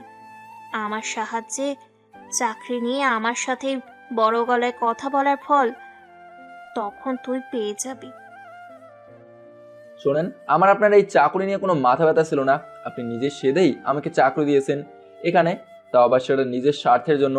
আপনার মনে হয়েছে আমি আহনাফের কোম্পানিতে চাকরি করলে আপনার সম্মানহানি হতে পারে। আমি নিজ থেকে কখনোই বলিনি আমার ভালো চাকরি চাই, সুতরাং আমাকে এসবের ভয় দেখাতে আসবেন না। রিদিতার রাগ চটে যায়। দমানোর জন্য কথাটা বলেও সে হেরে গিয়েছে শুভ্রর কাছে। সে ভেবেছিল শুভ্রকে কথার তালে হলেও চাপিয়ে রাখবে, কিন্তু সেটা সম্ভব হয়নি। তাই সে রাগে খিটপিট করতে করতে শুভ্রর কেবিন থেকে বেরিয়ে নিজের কেবিনে চলে যায়। শুভ্র বসে বসে ভাবে রিদিতাকে কেন সে বিয়ে করেছে। ভালো কোনো ছিটেফোঁটা নেই রিদিতার মাঝে। সে ভেবেছিল সময়ের সাথে সাথে হয়তো রিদিতা ঠিক হয়ে যাবে, কিন্তু এখন দেখছে যত দিন যাচ্ছে রিদিতা তত আরো উচ্ছৃঙ্খল হচ্ছে। শুভ্র চাইলে এক থাপ্পড়ে আজকেও রিদিতাকে দমিয়ে ফেলতে পারত গতকালের মতন, কিন্তু এভাবে কদিন করা যায়? নারী শরীরে হাত তোলাটা নিতান্তই ভালো কিছু নয়। শুভ্রর মাথা জ্যাম হয়ে যায় ব্যাপারগুলো ভেবে। অন্যদিকে রিদিতাও কেবিনে গিয়ে বসে বসে ভাবছে শুভ্রকে কি করে শায়েস্তা করা যায়। রিদিতা যেন ভুলেই গেছে শুভ্র তার হাজবেন্ড, আর শুভ্রকে শায়েস্তা করার ব্যাপারটা নিয়ে পরিকল্পনা করা মোটেও তার জন্য উচিত নয়। তবে রিদিতার কাছে উচিত আর অনুচিত বলে কিছুই নেই। নিজের ভাবনাটাই বরাবর প্রায়োরিটি পায় তার কাছ থেকে। শুভ্র যেমনটাই হোক, সে যে তার হাজবেন্ড কথাটা রিদিতা আমলই করে না। মনে হয় যেন কঠিন এক প্রতিদ্বন্দ্বী শুভ্র তার, যাকে তার সব সময় হারাতেই হবে, না হয়তো তার ভিতরটা শান্তি পায় না। রিদিতা এসব নিয়ে ভাবতে থাকে। বিকেল বেলায় অফিস টাইম শেষ হলে শুভ্র অফিস থেকে বের হয়। রিদিতার সাথে যাওয়ার কোনো পরিকল্পনা নেই, আবার না যাওয়ার মতনও কোনো পরিকল্পনা নেই, কারণ গেলেও নিজের আত্মসম্মানে লাগবে, আবার না গেলেও মায়ের কাছে জবাব দিতে হবে। তাই সে অফিস থেকে বেরিয়ে গেটের সামনে আনমনে দাঁড়ায়। তখনই সে লক্ষ্য করে রিদিতার গাড়ি নেই। শুভ্র দারোয়ানের কাছে গিয়ে রিদিতার সম্পর্কে জিজ্ঞেস করে। দারোয়ান জানায় রিদিতা আরো 1 ঘন্টা আগে চলে গিয়েছে। শুভ্র ব্যাপারটা নিয়ে বেশি একটা মাথা ঘামায় না, নিজের মতন বাড়িতে চলে যায়। বাড়িতে পৌঁছে দেখে রিদিতা বাড়িতে আসেনি। শুভ্র ভেবেছিল রিদিতা আগে যেহেতু বের হয়েছে তাহলে সে বাড়িতে চলে এসেছে। তবে বাড়িতে এসে রিদিতাকে না দেখে কিছুটা অবাক হয়। সেই সাথে আজকেও তার মায়ের কাছে প্রশ্নের সম্মুখীন হয়। শুভ্র বাড়িতে পৌঁছানোর পর রাবেয়া খাতুন বলে, রিদিতা কোথায়? শুভ্র গতকালের ন্যায় মিথ্যে উত্তর দিয়ে বলে, মা, আজকেও রিদিতার কিছু কাজ আছে অফিসে, তাই আজকেও তার আসতে দেরি হবে। দেরি হলেও অপেক্ষা করতে তুই বৌমার জন্য একা আসলি কি কারণে? তুই কি ভুলে গেছিস সে তোর বউ? আগের ব্যাপারটা যেমন তেমন এখন তোর একটা রেসপন্সিবিলিটি আছে রিদিতার ওপর। মেয়েটা কাজ শেষ করে একা একা বাড়ি আসবে, ব্যাপারটা তো ঠিক না। কিছু সময় অপেক্ষা করে তুই তার সঙ্গে আসলেই পারতি। মা, সারাদিন অফিস করে টায়ার্ড লাগছিল, তার উপরে তার কাজের কত সময় লাগতে পারে সেটা নির্দিষ্ট বলা যাচ্ছিল না, তাই চলে এসেছি। যত যাই হোক আগামীকাল থেকে বৌমাকে সঙ্গে নিয়ে বাড়ি আসবে। হ্যাঁ, সে নিজের গাড়ি করে সেফলি বাড়ি চলে আসবে। তবুও আমার মনে হয় তোদের একসঙ্গে আসা উচিত। বাকি যদি দীর্ঘ সময়ের কোনো ব্যাপার স্যাপার হয় তাহলে না হয় একদিন সেটি করিস। আচ্ছা মা, আমি তার সঙ্গে আসার চেষ্টা করব। যা ফ্রেশ হয়ে নে। আচ্ছা। শুভ্র নিজের রুমে চলে আসে। রুমে এসে জলদি করে রিদিতার কথায় আছে সেটা জানতে ফোন লাগায়। যত যাই হোক 1 ঘন্টা আগে বেরিয়েছে রিদিতা, এখনো সে বাড়িতে আসেনি। রিদিতার কারণে শুভ্র তার মায়ের কাছে মিথ্যে বলতে হয়েছে। রাগ অভিমান সাইডে রেখে রিদিতা কোথায় আছে অন্তত সেটা জানার দরকার বলে মনে হয় শুভ্রর। তাই সে ফোন করে রিদিতাকে, কিন্তু রিং পড়ার পরের সাথে সাথে হৃদিতা ফোন কেটে দেয়। শুভ্র আবারও ফোন দেয়, কিন্তু হৃদিতা এবারও ফোন কেটে দেয়। হৃদিতা তার এক বান্ধবী নেহার সাথে রেস্টুরেন্টে এসেছে দেখা করতে। দুজনে বসে বসে গল্প করছিল, কিন্তু হৃদিতা ফোন কেটে দেওয়ার কারণে নেহা জিজ্ঞেস করে, কি রে, কে ফোন দিচ্ছে তোকে? কে আর ফোন দিবে? শুভ্র দিচ্ছে। তাহলে ফোন কেটে দিলি যে? উনি তো টেনশন করবেন। আরে রাগ তার টেনশন করা, তার টেনশন করা নিয়ে আমার কিছুই যায় আসে না। ওই অসভ্যটাকে আমার মোটেও সহ্য হয় না। আর তোকে তো সবটা বললামই, একটা বছর যা, তারপর ছেড়ে দিব তাকে। ওর মতো লো ক্লাসের ছেলের সাথে জীবন কাটানো অসম্ভব। আর আমার এমনিতেও কোনো ইচ্ছে নেই সারা জীবন কারোর সাথে দাম্পত্য জীবন থাকার। হাতে ধরে নিজের ক্যারিয়ারটা আমি নষ্ট করতে চাই না।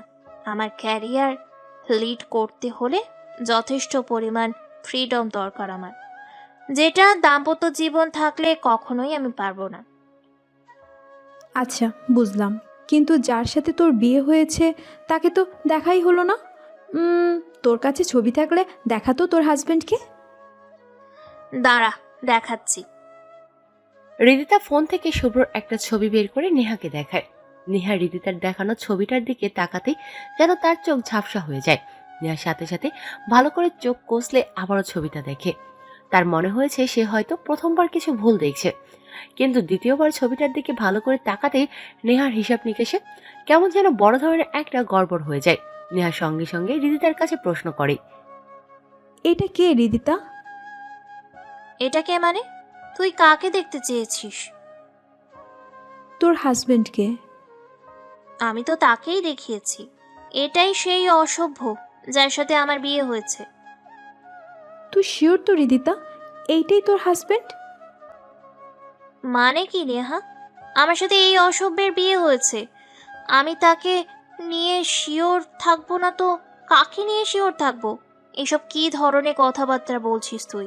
আর তুই এমন অদ্ভুত টোনে কথাবার্তা কেন বলছিস? তোর কথাবার্তার আগামাথা তো কিছুই আমি বুঝতে পারছি না। হৃদিতা, কোনো কিছুর আগামাথা তো আমারও বুঝে আসবে না।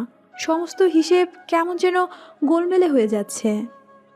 নেহা, আমার একটু পরিষ্কার ভাষায় বলবি তুই আসলে কি কারণে এমন অদ্ভুত কথাবার্তা বলছিস?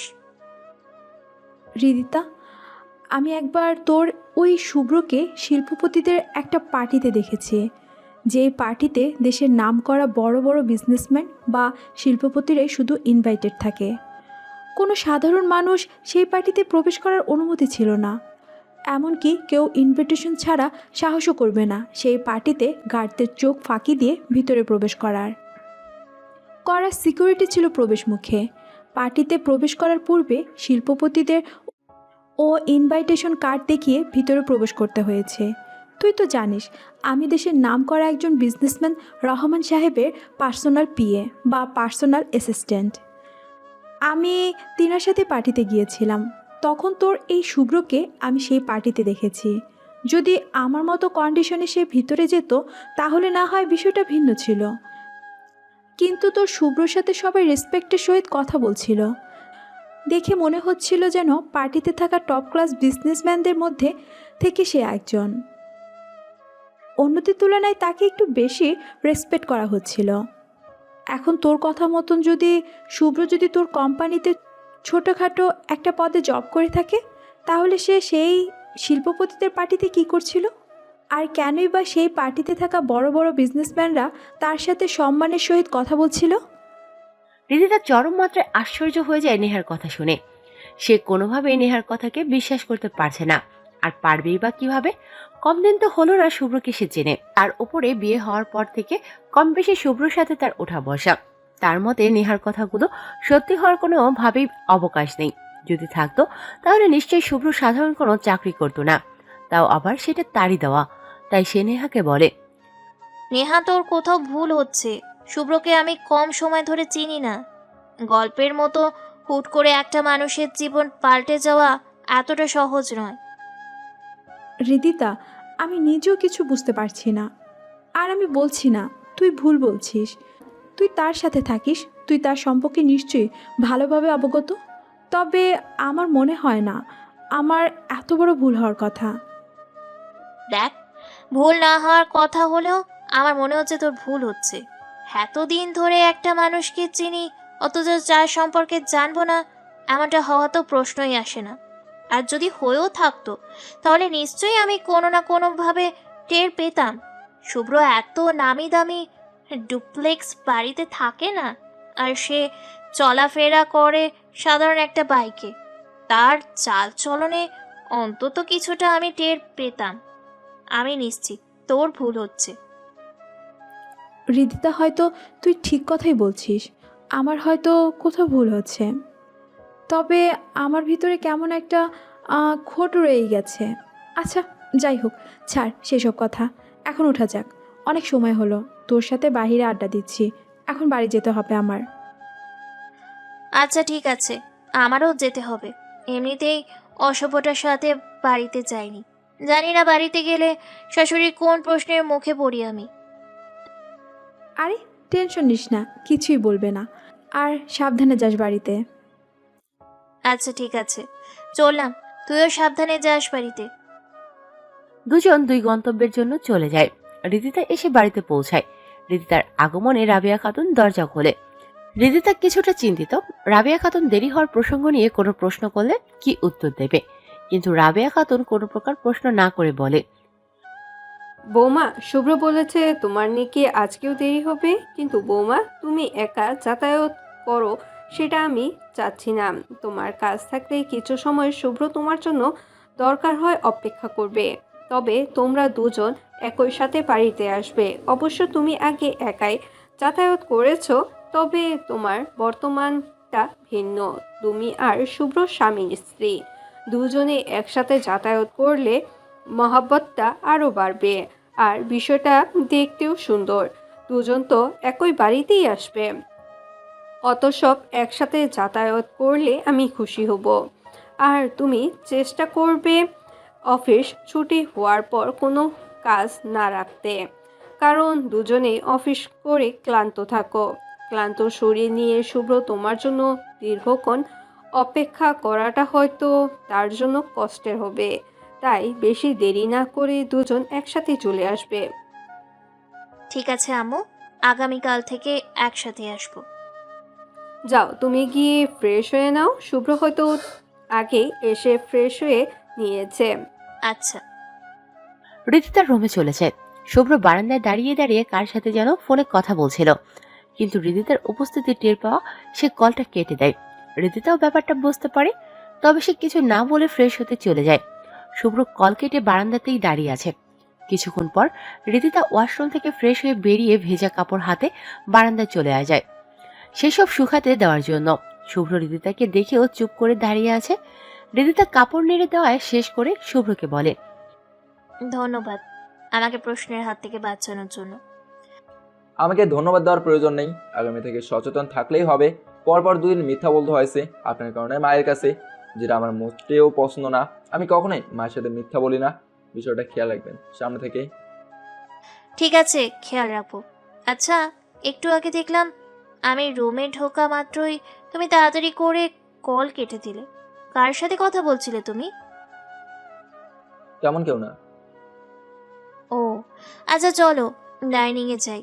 মাকে দেখলাম রান্নাঘরের দিকে যেতে, হয়তো আমরা আশায় চুলোতে চা বসিয়েছে।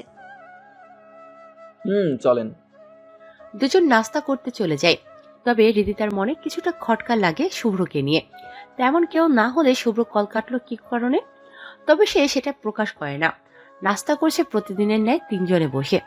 নাস্তা করাকালীন সময়ে শুভ্রর ফোনটা আবারও বেজে ওঠে। শুভ্র পকেট থেকে ফোনটা বের করে নাম্বার দেখা মাত্রই ঠুস করে কলটা কেটে দেয়। রিদিতা শুভ্রের হাব ভাব শুভ্রর অগোচরে লক্ষ্য করছে। শুভ্র কলটা আসার পর তাড়াতাড়ি করে সবার আগে নাস্তা শেষ করে ফেলে। এরপর তার মাকে বলে, মা, আমার একটা জরুরি কাজ আছে, আমি একটু বাইরে গেলাম। আচ্ছা, জলদি চলে আসিস, বেশি দেরি করিস না। শুভ্র আর ভালো মন্দ কিছু না বলেই বাহিরে চলে যায়।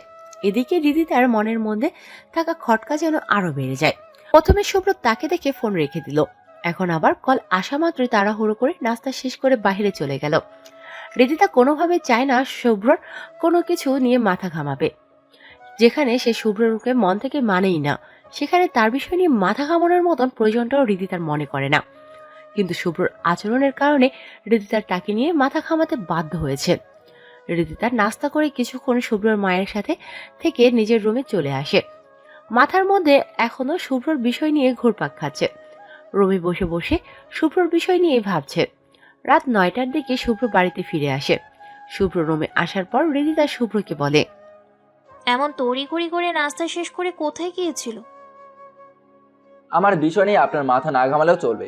আমাদের মধ্যেকার সম্পর্ক এতটাও সুষ্ঠু নয় যে আপনাকে সমস্ত কিছু জানাতে হবে। আমার বাইরে যে কোনো কাজ থাকতেই পারে, তবে আপনার এত কিছু জেনে কাজ নেই। রিদিতা আর কিছু বলে না, তবে শুভ্রর কথা তার ইগোতে গিয়ে লাগে। আজকে অফিসেও শুভ্র তার মুখে মুখে গলাবাজি করেছে। আগেও শুভ্র নানানভাবে তার ইগোতে আঘাত করেছে। রাতে শুভ্র বাড়িতে ফিরেও সেম কাজটা করেছে। রিদিতা মনে মনে স্থির হয়ে এই শুভ্রের উপরে কঠিন একটা প্রতিশোধ তার নেওয়াই দরকার, যাতে করে সারা জীবন সে রিদিতার কথা মনে রাখে। অনেকবার বেড়েছে শুভ্র। রিদিতা এসব নিয়ে পরিকল্পনা করতে করতে ঘুমিয়ে যায়। পরদিন শুভ্র মায়ের কথায় যথারীতি দুজনে একসাথে অফিসে যায় এবং একই সাথে অফিস থেকে আসে। বিকেলবেলায় নাস্তা করে শুভ্র আজকেও বেরিয়ে যায়। তবে আজকে শুভ্র স্বাভাবিকভাবেই বেরিয়েছে, গতকালের ন্যায় অস্বাভাবিকভাবে তাড়াহুড়ো করে নেয়। রিদিতা আন্দাজ করে শুভ্র এখন হয়তো তার বন্ধু বান্ধবের সাথে আড্ডা দিতে গেছে। রিদিতা একজনকে ফোন দিয়ে শুভ্রর যেখানে আড্ডা দেয় সেই লোকেশনটার কথা বলে। রিদিতার ফোন দেওয়া লোকটা কয়েকজনকে সাথে নিয়ে সেই লোকেশনে চলে যায়। শুভ্রকে আসলে মারার জন্য রিদিতার লোক ঠিক করেছে, তবে একদম বেশি বড় ধরনের কোনো ক্ষতি যেন না হয় সেই দিকেও খেয়াল রাখতে বলেছে। রিদিতার প্ল্যান হচ্ছে শুভ্রর হাত অথবা পা ভেঙে বাড়িতে জিম্মি করে রেখে ধুকে ধুকে সাজা দেওয়ার। লোকগুলো গিয়ে শুভ্রকে রিদিতার দেওয়া লোকেশনেই পেয়ে যায়। তবে তারা না মেরে অপেক্ষা করতে থাকে কখন শুভ্রর বন্ধু বান্ধবরা চলে যাবে। বেশ কিছুক্ষণ অপেক্ষা করার পর শুভ্রর বন্ধুরা যে যার মতন চলে যায়। শুভ্র বাইক স্টার্ট করে বাড়িতে চলে আসার জন্য রিদিতার ঠিক করা লোকগুলো লাঠি আর চেন হাতে নিয়ে শুভ্রর পথ আটকে সামনে অগ্রসর হয়। আর একজন রিদিতাকে একটু দূর থেকে ভিডিও কলে সব দেখাচ্ছে। রিদিতা তাদেরকে বলছে তারা যখন শুভ্রকে মারবে তখন যেন তাকে ভিডিও কলে সেসব দেখানো হয়, যাতে করে সে আনন্দ পায়। লোকগুলো শুভ্রর সামনে চলে যায়, কিন্তু তারা শুভ্রর নিকটে যাওয়া মাত্রই মারার বদলে লাঠি ফেলে দিয়ে অদ্ভুতভাবে কান ধরে উঠবোস করতে শুরু করে দেয়। তাদের দেখে মনে হচ্ছে যেন পড়া না পারায় শিক্ষক ছাত্রকে কান ধরে উঠবোস করার পানিশমেন্ট দিয়েছে। ফোনের সাহায্যে রিদিতা অপর প্রান্ত থেকে এসব দৃশ্য দেখে একদম যেন বেকুব হয়ে যায়। রিদিতার মাথায় কিছুই কাজ করছে না। রিদিতা তাদেরকে পাঠিয়েছে শুভ্রকে শায়েস্তা করতে, কিন্তু তারা সেটা না করে উল্টো কান ধরে কি কারণে উঠবোস করছে সেটাই রিদিতা বুঝে উঠতে পারছে না। রিদিতার চোখ বড় বড় করে তাকিয়ে আছে। রিদিতার ইচ্ছে করছে ফোনের ভিতর দিয়ে গিয়ে অপর প্রান্তের কি হচ্ছে সেই দৃশ্য নিজের চোখে সরাসরি দেখতে। তবে এই অবাস্তব জিনিস বাস্তবে রূপান্তরিত করা কখনোই সম্ভব নয়। তাই সে এভাবেই ফোনের সাহায্যে শুভ্রর কারনামা দেখতে থাকে। অপরদিকে শুভ্র রিদিতার ঠিক করা লোকদের অবস্থা দেখে হেসে দেয়। শুভ্রর বুঝতে বাকি নেই ঘটনা কি, তবুও সে লোকগুলোকে জিজ্ঞেস করে, কিরে, তোরা এভাবে পাগলের মতন আচরণ করছিস কেন? লোকগুলোর মধ্যে থেকে একজন বলে ওঠে, স্যার, আমাদের ভুল হয়ে গেছে। আমরা আপনাকে মারতে এসেছিলাম, কিন্তু আপনাকে দেখার পর আমাদের সাহস লেজ গুটিয়ে পালিয়েছে। আমাদের কোনো ধারণাই ছিল না আমরা যে লোককে মারতে এসেছি সেটা আপনি। তাই আসলে কান ধরে উঠবোস করছি নিজেদের ভুলের ক্ষমা চাওয়ার জন্য। স্যার, বিশ্বাস করুন, আমরা জানতামই না আপনি সেই লোক। না হয়তো মনের ভুলেও কোনোদিন আসতাম না। তা তো বুঝতেই পেরেছি তোরা আমাকে মারতে এসেছিলি, কিন্তু পরবর্তী আমায় দেখে তোরা সাহস হারিয়ে ফেলেছিস। আর আমার সাথে সাথে তোরা এটা বুঝে পেরেছিস তোদের পরিণাম কি হতে পারে, সেখানে তোরা আগ থেকেই কান ধরে উঠবস শুরু করছিস। জি স্যার, এই কারণে আমরা ক্ষমা চাচ্ছি। সবটাই বুঝলাম, কিন্তু আমায় এটা বলতো যে কি কারণে তোরা আমায় মারতে এসেছিলি। স্যার, আমাদেরকে কন্ট্রাক্ট দেওয়া হয়েছে আপনাকে মারবার জন্য। কে দিয়েছে তোদেরকে আমাকে মারার কন্ট্রাক্টটা? স্যার, একজন মেয়ে, সে বলেছে আপনাকে মেরেই যেন হাত পা ভেঙে দেই, তবে যেন এসব ছাড়া কোনো ক্ষতি না হয়। সেই মেয়ের ডিটেলস চাই আমি। স্যার, এখনই দিচ্ছি। ওই যে দূরে আমাদের একজন লোক ভিডিও কলের সাহায্যে সেই মেয়েকে সমস্ত কার্যকলাপ দেখাচ্ছে, তার কাছেই সব ডিটেলস আছে। ওই লোকমান, এদিকে আয়। লোকমান নামক লোকটা আগ থেকে সবার অবস্থা থেকে ভীতু হয়ে আছে। তার উপরে তাদের বসের ডাক পড়ায় তার কলিজা মোচড় দিয়ে ওঠে। তাদের বসের যদি এই অবস্থা হয় তাহলে তার কি অবস্থা হবে? আর বেশি ভয় হচ্ছে এই কারণে রিদিতার কন্ট্যাক্টটা সে নিয়ে এসেছিল তার বসের কাছে। লোকমানের ডাক পড়ার রিদিতা ভাবে লোকমান তাদের কাছে গেলে সে এখন আরো নিকট থেকে দেখতে পারবে সমস্ত কিছু। এত সময় দূরত্বের কারণে রিদিতা শুভ্র এবং কারো কোনো কথাই শুনতে পাচ্ছিল না। রিদিতা লোকমানকে বলে তাকে যেন ভিডিও কলের মাধ্যমে সামনে থেকে সমস্ত কিছু পরিষ্কারভাবে দেখানো হয়। সে দেখতে চায় আসলে ঘটনা কি ঘটছে সেখানে। কিন্তু লোকমান নামক লোকটা রিদিতার কথা শুনবার পরেও কলটা ঠুস করে কেটে দেয়। এমনিতেই ভয় তার গলা শুকিয়ে যাচ্ছে, এর মধ্যে এত টালবাহানা করার মতন অবস্থা তার নেই। লোকমান তার বসের কাছে এগিয়ে গেলে তার বস বলে, তোকে এই কন্ট্রাক্ট কে দিয়েছে? বস, একটা মেয়ে। জলদি সেই মেয়ের তথ্য স্যারকে দে। লোকমান তাড়াতাড়ি শুভ্রকে রিদিতার তথ্য দিয়ে দেয়। রিদিতার কোনো ছবি লোকমানের কাছে নেই, কিন্তু রিদিতার নাম্বার রয়েছে যেটা সে শুভ্রকে দেখায়। শুভ্র নাম্বারটা দেখে বড় ধরনের একটা শক খায়। শুভ্র নাম্বার দেখা মাত্রই চিনে ফেলেছে এটা যে রিদিতার নাম্বার। শুভ্র কখনো ধারণাতেও আসেনি এত নোংরা কাজ রিদিতা করতে পারে, কিন্তু তার ধারণাকে রিদিতা পুরোপুরি ভুল প্রমাণ করেছে। শুভ্র নাম্বারটা দেখে কিছুক্ষণ চুপ করে দাঁড়িয়ে থেকে এরপর হুট করে বাইক স্টার্ট করে কাউকে কিছু না বলে সেখান থেকে চলে যায়। শুভ্র চলে যাওয়ার পর লোকগুলোর বস লোকমান সহ বাকিদেরকে বলে, বিশাল বড় বাচ্চা বাঁচলাম। শনি গ্রহ যেন আমাদের সবার মাথার উপর দিয়ে চক্কর কাটছিল, কিন্তু কপাল ভালো, সে নিজের মতন রাস্তা পাল্টে চলে গেছে। লোকমান, তুই জানিস তোর কারণে আজ আমরা সবাই মারা পড়তাম? তোর কোনো ধারণা আছে এই লোককে? আমরা আজকে শুধু কপাল গুনে বেঁচে গেছি। এই লোকের পিছনে আমাদের থেকে অসংখ্য বড় লেভেলের গুন্ডা মাস্তান ঘোরাফেরা করে। তার শরীরে একটা আঁচড় আসলে আজকে আমাদের শেষ দিন হতো। তার শরীরে হাত দিয়ে যেই জায়গাতেই আত্মগোপন করে থাকি না কেন, তার লোকজন ঠিকই আমাদেরকে সেখান থেকে খুঁজে বের করে মাটির নিচে জল জন্ত পুঁতে দিত। ভাগ্যিস আমি দেখা মাত্রই চিনে ফেলেছি। লোকমান এবং তার বস শুভ্রর বিষয় নিয়ে নিজেদের মধ্যে আলাপ আলোচনা করছে। আর শুভ্র সেখান থেকে বাইক স্টার্ট করে চলে আসার কিছু সময় পর বাড়ি এসে পৌঁছায়। শুভ্রর মাথাতে খালি একটা জিনিসই চলছে, রিদিতা এত জঘন্য একটা কাজ করলো, সেটাই সে তার থেকে জানবে। বাড়ি পৌঁছে সোজা রুমে চলে যায়। রিদিতা রুমেই ছিল। শুভ্র রুমে প্রবেশ করে ভিতর থেকে দরজা আটকে দিয়ে রিদিতার সামনে দাঁড়ায়। রিদিতাও আগ থেকে ধারণা করে শুভ্র হয়তো সত্যিটা জেনে গেছে, কারণ তার ঠিক করার লোকজনগুলো যেহেতু মার বাদ দিয়ে কান ধরে উঠবোস করেছিল, তার মানে শুভ্র নিশ্চয়ই তার থেকে আসল রহস্য জেনে এসেছে। তার উপরে শুভ্রর ভাব ভঙ্গিমাতেও অনেক কিছু প্রকাশ পাচ্ছে। রিদিতার ধারণাকে সত্যি প্রমাণ করে শুভ্র রিদিতাকে বলে, আপনি এমন জঘন্য কাজ কেন করলেন? তোর উপরে আমার প্রচন্ড আক্ষেপ জন্মে আছে, তাই করেছি। সি, ভাবতেও লজ্জা লাগছে। আপনার মতো একটা মেয়েকে বিয়ে করছি আমি। আমি জানতাম আপনার রাগ অভিমানটা বেশি, সেই সাথে কিছুটা এগ্রেসিভও আপনি, কিন্তু তাই বলে একজন মানুষকে মেরে হাত পা ভেঙে পঙ্গু বানিয়ে বিছানায় ফেলে রাখার মতন জঘন্য কাজ করবেন, সেটা কখনোই কল্পনাই করিনি আমি। আমি কত জঘন্য সেটা তোর ধারণাতেও নেই। আমার রাগ উঠলে আমি সবই করতে পারি, কিন্তু তুই এটা বল যে তুই আসলে কে? তোকে মারার জন্য লোক পাঠালাম, কিন্তু তারা তোকে না মেরে উল্টো ভয়ে কান ধরে উঠবোস করতে শুরু করলো। আমি কি আবার? আমি সাধারণ একজন মানুষ। তাহলে এমন অদ্ভুত কাণ্ড ঘটলো কেন? কি জন্য তারা তোকে দেখে এমন ভয় পেয়েছে? ভয় পেয়েছে অন্য একটা কারণে, যেসব আপনার না জানলেও চলবে, আর না আমি সেসব আপনাকে বলতে চাচ্ছি। আমার জাস্ট ঘৃণা হচ্ছে আপনার আচরণের প্রতি। যতই হোক আমি আপনার স্বামী, কখনো ক্ষতি চাইনি আপনার, আগলে রাখার চেষ্টা করছি সর্বদা।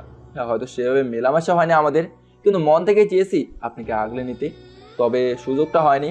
আপনাকে রাস্তার বকাটে ছেলেরা বাজে ইঙ্গিত করায় ঝাঁপিয়ে পড়ছি নিজের স্ত্রীর সম্মান রক্ষা করতে, আর সেখানে আপনি গুন্ডা মাস্তান পাঠিয়েছেন আমাকে মেরে হাত পা ভেঙে বিছানায় ফেলে রাখার জন্য। জাস্ট ভাবছি এতটা নিচে কীভাবে নেমে গেলেন আপনি। এতদিন আমি সবসময় আপনার সামনে হোক বা আপনার অগোচরে মন থেকে হোক সম্পর্কটাকে সুস্থ করার চেষ্টা করছি, কিন্তু এই সম্পর্কটাকে আপনি আরও অসুস্থ করে তুলেছেন। আজকে তো সমস্ত কিছু আমার হাতের নাগালের বাইরে চলে গেছে, আমার চেষ্টার উপরে বালি চাপা দিয়েছেন আপনি। আমি আর ঝামেলা চাই না। শোনেন, আজকের পর আপনার সাথে আমার আর কোনো সম্পর্ক নেই, নামে মাত্রই সম্পর্ক থাকবে, এছাড়া আর কিছুই না। আর না আপনার সাথে আমার কোনো প্রকার কথা হবে। আজকের পর আপনি আপনার মতন থাকবেন এই বাড়িতে, আর আমি আমার মতন। বিশ্বাস করেন, আর কখনো আমাকে আপনার রাস্তায় দেখবেন না। আপনি যেই রাস্তা ধরে হাঁটবেন সেই রাস্তা থেকেও 1000 মাইল দূরে সরে যাব আমি। এমনকি আর কখনো আপনার কোনো বিষয় নিয়ে আমাকে মাথা ঘামাতেও দেখবেন না। এরপর যখন আপনার চুক্তি নামার সময় শেষ হবে তো নামের সম্পর্কটাও শেষ করে সোজা চলে যাবেন এই বাড়ি থেকে। আমি চাই না কারোর জীবনে এত বড় বাধা হতে। শুভ্র কথাগুলো বলে রুম থেকে চলে যায়। রিদিতার কাছে শুভ্রর বলা প্রতিটা কথা আজ কেন জানি অনেক বেশি অর্থবোধক বলে মনে হচ্ছে। তবে রিদিতা ব্যাপারটা বুঝতে পারলেও বেশি একটা গুরুত্ব দেয় না। রাতের বেলায় রিদিতা শুয়ে আছে। শুভ্রর বলা কথাগুলো আবারও তার মনে পড়ে। সেই সাথে শুভ্রর আচরণ তাকে আরো কিছুটা ভাবতে বাধ্য করে। অন্যদিন ঘুমানোর সময় একটা দুইটা শব্দ হলেও শুভ্রর সাথে তার কথা হয়, কিন্তু আজ শুভ্র এক বিন্দু পরিমাণও কথা বলেনি। নিজের মতন এসে চুপচাপ শুয়ে পড়েছে। রিদিতার কেমন যেন একটু অন্যরকম লাগছে সবকিছু। রিদিতার এখন আরো ভালো করে উপলব্ধি হচ্ছে ব্যাপারগুলো। মনের ভিতর কেমন যেন অন্যরকম একটা লাগছে। রিদিতা অনেকটা বুঝতে পারছে আজকে শুভ্র কথাগুলো অনেক বেশি গভীর থেকে বলেছে, কিন্তু সে কি করবে বুঝে উঠতে পারছে না। মধ্যকার একটা অবস্থায় পড়ে গেছে সে। কথাগুলোকে হালকাভাবে নিতেও পারছে না, আবার শুভ্রকে ব্যাপারটার জন্য কিছু বলতেও পারছে না, কারণ কিছু বললে তার ইগোতে আঘাত আসবে। দোটানা এক পরিস্থিতি চলছে রিদিতার, তবে শেষমেশ নিজের ইগোকে জিতিয়ে দেয়। মনের ভিতরে অন্যরকম লাগলেও সেসবকে ভিতরে চেপে ঘুমিয়ে পড়ে সে। পরদিন সকালবেলা ঘুম থেকে উঠে দেখে শুভ্র নাই। রিদিতা ভাবে হয়তো আগেই উঠে গেছে। রিদিতা উঠে ফ্রেশ হয়ে নেয় অফিস যাওয়ার জন্য। একটু পর অফিসে যাওয়ার পর রুম থেকে একদম পরিপাটি হয়ে নিচে চলে যায়, কিন্তু নিচে গিয়েও দেখে শুভ্র নাই। রিদিতার ধারণা ছিল নাস্তার টেবিলে দুজনের দেখা হবে, কিন্তু শুভ্রকে দেখতে না পেয়ে রিদিতা রাবেয়া খাতুনকে জিজ্ঞেস করে, আম্মু, শুভ্র কোথায়? তাকে রুমেও দেখলাম না, নাস্তার টেবিলও দেখছি না। মা, সে তো আরো আধা ঘন্টা আগেই বেরিয়ে গেছে। এত জলদি কোথায় গেল সে? আমাকে তো বললো অফিসে কাজ আছে, তাকে আগে যেতে হবে। কিন্তু বৌমা, শুভ্র হাব ভাব আজকে কেমন যেন ঠিক ছিল না। নাস্তাও করেনি, জিজ্ঞাসা করায় অফিস যাচ্ছে বলল। সেই সাথে এটাও বলল আজকের পর যেন ওর অফিসে যাতায়াত নিয়ে আমি কোনো ধরনের কোনো কৈফিয়ত না চাই। হুট করে শুভ্রর এমন ব্যবহার আমার কাছে স্বাভাবিক বলে মনে হয়নি। কিছু কি হয়েছে মা তোমাদের মাঝে? না আম্মু, আমার সাথে কিছু হয়নি। রিদিতা শুভ্রের আম্মুকে মিথ্যে উত্তর দেয়। রাবেয়া খাতুন আর কিছু না বলে রিদিতাকে নাস্তা এগিয়ে দেয়। রিদিতা চুপচাপ নাস্তা করছে, কিন্তু রিদিতার মনের মধ্যে ঢোলের মতন বাজছে। রিদিতার মনে হচ্ছে যেন বিশাল এক ঘূর্ণিঝড় তার জীবনে আসতে চলেছে, যেটার মোকাবেলা করতে সে কখনোই চায় না। এতদিন সবকিছু একরকম ছিল, কিন্তু গতকালের পর থেকে সবকিছু কেমন যেন অন্যরকম লাগছে তার কাছে। শুভ্র তার পথ ক্লিয়ার করে দিয়ে তাকে জিতিয়ে দিয়েছে, কিন্তু রিদিতা কেন জানি এই জয়ে খুশি হতে পারছে না। যেই রিদিতা সবসময় জিততে চায়, সেই রিদিতার আজকে জিতেও কেন জানি উল্লাস করতে ইচ্ছে হচ্ছে না। উল্টো মনে হচ্ছে এই জয়টা হয়তো তার জীবনের দরকার ছিল না। রিদিতার আভাস পাচ্ছে যেই নৌকার একদিন ইচ্ছে হোক বা অনিচ্ছা দুজন মানুষ চড়ে বেরিয়েছে, সেই নৌকায় আজকের পর সে ছাড়া কেউই উঠবে না। বাকি একজন স্টেশন ত্যাগ দিয়েছে। এখন থেকে দুজনের বেখেয়ালি স্টেশন আর নৌকার মালিক রিদিতা নিজে একাই। আর কখনোই দুজনের গন্তব্য এক হবে না। রিদিতার চরম মাত্রায় খুশি হওয়ার কথা, কিন্তু তা না হয়ে চেহারাতে এক ধরনের অন্ধকার নেমে আসে। রিদিতা কোনো মতেই বুঝে উঠতে পারছে না এমনটা কেন ঘটেছে তার সাথে। রিদিতার ভেতরে কেমন অনুভূতি হচ্ছে সেটা কাউকে বলে বোঝানো তো দূরের কথা, সে নিজেই যেন সেটা আইডেন্টিফাই করতে পারছে না। রাবেয়া খাতুন আর কিছু না বলে রিদিতাকে নাস্তা খেতে দেয়। রিদিতা সম্পূর্ণ ব্যাপারটাকে ইগনোর করে নাস্তা করতে শুরু করে, কারণ তার অফিসের সময় হয়ে এসেছে প্রায়। কিন্তু ব্যাপারটা কোনোভাবেই তার মাথা থেকে বের হয় না। নাস্তাও কেন জানি গলা দিয়ে নামতে চাইছে না রিদিতার। মনে হচ্ছে যেন গলা শুকিয়ে মরুভূমি হয়ে যাচ্ছে। তবুও রিদিতা হালকা পাতলা নাস্তা করে নেয়। না হয়তো শুভ্রর মা বুঝে পেরে যাবে রিদিতার সাথেই হয়তো কিছু একটা হয়েছে শুভ্রর। নাস্তা শেষ করে রিদিতা বেরিয়ে পড়ে অফিসের উদ্দেশ্যে। অফিসে পৌঁছা মাত্রই শুরুতে রিদিতা শুভ্রর খোঁজ করে। নিজের কেবিনে না গিয়ে শুভ্রর কেবিনে চলে যায়, কিন্তু শুভ্রর কেবিনে গিয়ে দেখে শুভ্র কেবিনে নাই। কিছুটা অবাক হয় রিদিতা শুভ্রকে কেবিনে দেখতে না পেয়ে। রিদিতা সময় নষ্ট না করে কেবিন থেকে বেরিয়ে শুভ্রকে অফিসের মাধ্যমে এদিক সেদিক খুঁজতে থাকে, কিন্তু পুরো অফিস খুঁজে শেষ করে ফেললেও শুভ্র দেখা মেলে না রিদিতার। রিদিতার হিসেব মিলাতে পারছে না শুভ্র এত সকালে বাসা থেকে বেরিয়ে কোথায় গিয়েছে। অফিসেও নেই, গেল কোথায় তাহলে সে? ব্যাগ থেকে ফোন বের করে শুভ্রকে ফোন লাগায়, কিন্তু শুভ্রর ফোন কল ঢুকছে না, নাম্বার বন্ধ বলছে। হৃদিতা যথারীতি আরো অবাক হয় নাম্বার বন্ধ পেয়ে। এমন সময় হৃদিতার সামনে অফিসের বস নিয়ান সাহেবের পিএ উপস্থিত হয়। হৃদিতার নিয়ান সাহেবের পিএকে জিজ্ঞেস করে, কিছু বলবে রিয়াদ? ম্যাডাম, আপনাকে নিয়ান স্যার জলদি ওনার কেবিনে যেতে বলেছে। আচ্ছা ঠিক আছে, তুমি যাও, আমি আসছি। নিয়ান সাহেবের পিএ রিয়াদ হৃদিতার কথা মতন চলে যায়। কিছু সময় পর হৃদিতা নিয়ান সাহেবের কেবিনে উপস্থিত হয়ে বলে, স্যার, আপনি নাকি আমাকে ডেকেছেন? হুম। নিয়ান সাহেব হৃদিতার দিকে একটা কাগজ এগিয়ে দেয়। হৃদিতা কাগজটা হাতে নিয়ে কিছুটা লেখা পড়তেই চোখ বড় বড় করে ফেলে। হৃদিতার ভেতরে ভূমিকম্পের ন্যায় কম্পন করতে শুরু করে। হৃদিতার অবস্থা দেখে নিয়ান সাহেব বলে ওঠে, রিদিতা, তোমার মতন আমিও অবাক হয়েছি। আমার বুঝে আসে না শুভ্র চাকরি করবে না বলে হুট করে রিজাইন লেটার দিয়ে কেন চলে গেল। তোমাদের দুজনের মাঝে কিছু কি হয়েছে? এত ভালো বেতনের একটা চাকরি কেউ তো এমনি এমনিতেই ছেড়ে দেওয়ার কথা নয়। আর তুমি যেহেতু তাকে এই চাকরিটা দিয়েছো, আমার কেন জানি না মনে হচ্ছে তোমাদের দুজনের মাঝে কিছু হয়েছে, তাই সে চাকরি করবে না বলে ইস্তফা দিয়েছে। আর তাছাড়া তোমাদের দুজনের ব্যক্তিগত সম্পর্ক নিয়ে আমার কাছে কিছু তথ্য এসেছে। আমি যে কোনো একজনের মাধ্যমে জানতে পেরেছি তোমাদেরকে অফিসের পক্ষ থেকে শুভেচ্ছা জানানোর সময় নাকি তুমি কিছুটা রিয়েক্ট করেছিলে। হৃদিতা, আমার হয়তো কোনো রাইট নেই এসব নিয়ে কথা বলার, তবে তোমরা দুজনে আমার অফিসের কর্মচারী, সেই সুবাদেই বলছি। হৃদিতা, যদি শুভ্র চাকরি ছেড়ে দেওয়ার আসল কারণটা তোমার জানা থাকে তাহলে আশা করব তুমি সেটা আমায় বলবে। স্যার, আসলে ওর সাথে একটু রাগারাগি হয়েছিল, তাই সে হয়তো এমনটা করেছে। আচ্ছা ঠিক আছে, আমি শুভ্রকে ফোন দিচ্ছি। নিয়ান সাহেব শুভ্রকে ফোন দেয়। একবার রিং পড়তেই শুভ্র ফোন রিসিভ করে। নিয়ান সাহেব শুভ্রকে বলে সে যেন অফিসে এসে একটু তার সাথে দেখা করে। শুভ্র নিয়ান সাহেবের কথায় সম্মতি জানায়। নিয়ান সাহেব ফোন রেখে দেয়, কিন্তু হৃদিতা আবারও কিছুটা অবাক হয়, কারণ একটু আগেই সে শুভ্রকে ফোন দিয়ে নাম্বার বন্ধ পেয়েছে। তবে নিয়ান সাহেব ফোন করার মাত্রই শুভ্র ফোন কল ঢুকেছে। কিছুক্ষণ পর শুভ্র অফিসে আসে। হৃদিতা নিয়ান সাহেবের কেবিনে বসা। শুভ্র নিয়ান সাহেবের কেবিনে চলে যায়, কিন্তু কেবিনে পৌঁছে সে হৃদিতাকে দেখেও সেভাবে কোনো ভ্রুক্ষেপ না করে চেয়ার টেনে হৃদিতার সাথেই বসে। নিয়ান সাহেব শুভ্রকে বলে, শুভ্র, তুমি হঠাৎ এভাবে চাকরি থেকে ইস্তফা দিলে কারণটা কি জানতে পারি? স্যার, আসলে আমার এই চাকরি করার ইচ্ছে নেই, সে কারণে ইস্তফা দিয়েছি। কিন্তু কেন, সেটা তো আমায় বলো। তোমার সুবিধা অসুবিধা হলে সেটা তো অবশ্যই আমি দেখবো। এভাবে চাকরি ছেড়ে দেওয়া তো কোনো সমাধান নয়। স্যার, আমার পাশে আমার বিবাহিত স্ত্রী বসা, তিনি অফিসের একজন বড় কর্মকর্তা আর আমি সাধারণ একজন কর্মচারী। আমার কেন জানি মনে হচ্ছে আমার কারণে ওনার সম্মানে আঘাত আসতে পারে বা ওনার সমস্যা হতে পারে, তাই আসলে আমি চাকরিটা করতে চাচ্ছি না। রিদিতা, তোমার কি কোনো সমস্যা হচ্ছে শুভ্র এখানে চাকরি করায়? না। শুভ্র, রিদিতা তো বললো তার কোনো সমস্যা হচ্ছে না। আর কে কেমন চাকরি করছে সেসব দেখে তো লাভ নেই। চাকরি তো চাকরি, তুমি চুরি বা ডাকাতি তো করছো না, শ্রম দিয়ে পয়সা উপার্জন করছো, তাহলে সমস্যা কোথায়? স্যার, সমস্যা অনেক জায়গায়, ওনার কোনো আপত্তি না থাকলেও আমার আপত্তি আছে। আমি চাচ্ছি না এখানে আর চাকরি করতে, তবে আপনি যদি চান আপনাদের অন্য কোনো কোম্পানিতে আমাকে সুযোগ দেবেন তাহলে আমি অবশ্যই করব, কিন্তু স্যার এই অবশ্যই আমি আর চাকরি করব না। দেখো শুভ্র, তুমি আমার অনেক বড় উপকার করেছো। সেদিন তোমার উপকারের কারণে আমার মেয়েটা আজ জীবিত। আমি সারা জীবন তোমার কাছে কৃতজ্ঞতা প্রকাশ করব। সে কারণে আমি চাচ্ছিলাম তুমি যদি চাকরিটা না ছাড়ো। তবে যেহেতু তোমার এখানে চাকরি করতে আপত্তি হচ্ছে, আমি অবশ্যই তোমাকে আমাদের আরেকটা কোম্পানিতে চাকরি করার সুযোগ করে দেবো। আমি ফোন করে দিচ্ছি, তুমি আগামীকাল থেকে আমাদের অমুক লোকেশনে যে অফিসটা আছে সেখানে জয়েনিং দিও। আচ্ছা স্যার। কথাবার্তা শেষ করে শুভ্র নিয়ান সাহেবের কেবিন থেকে বের হয়ে যায়। শুভ্র পেছন পেছন হৃদিতাও কেবিন থেকে বের হয়ে গিয়ে শুভ্রর হাত ধরে বলে, তুমি এমন কেন করছো? আচ্ছা, আমি গতকালকের আচরণটার জন্য সরি।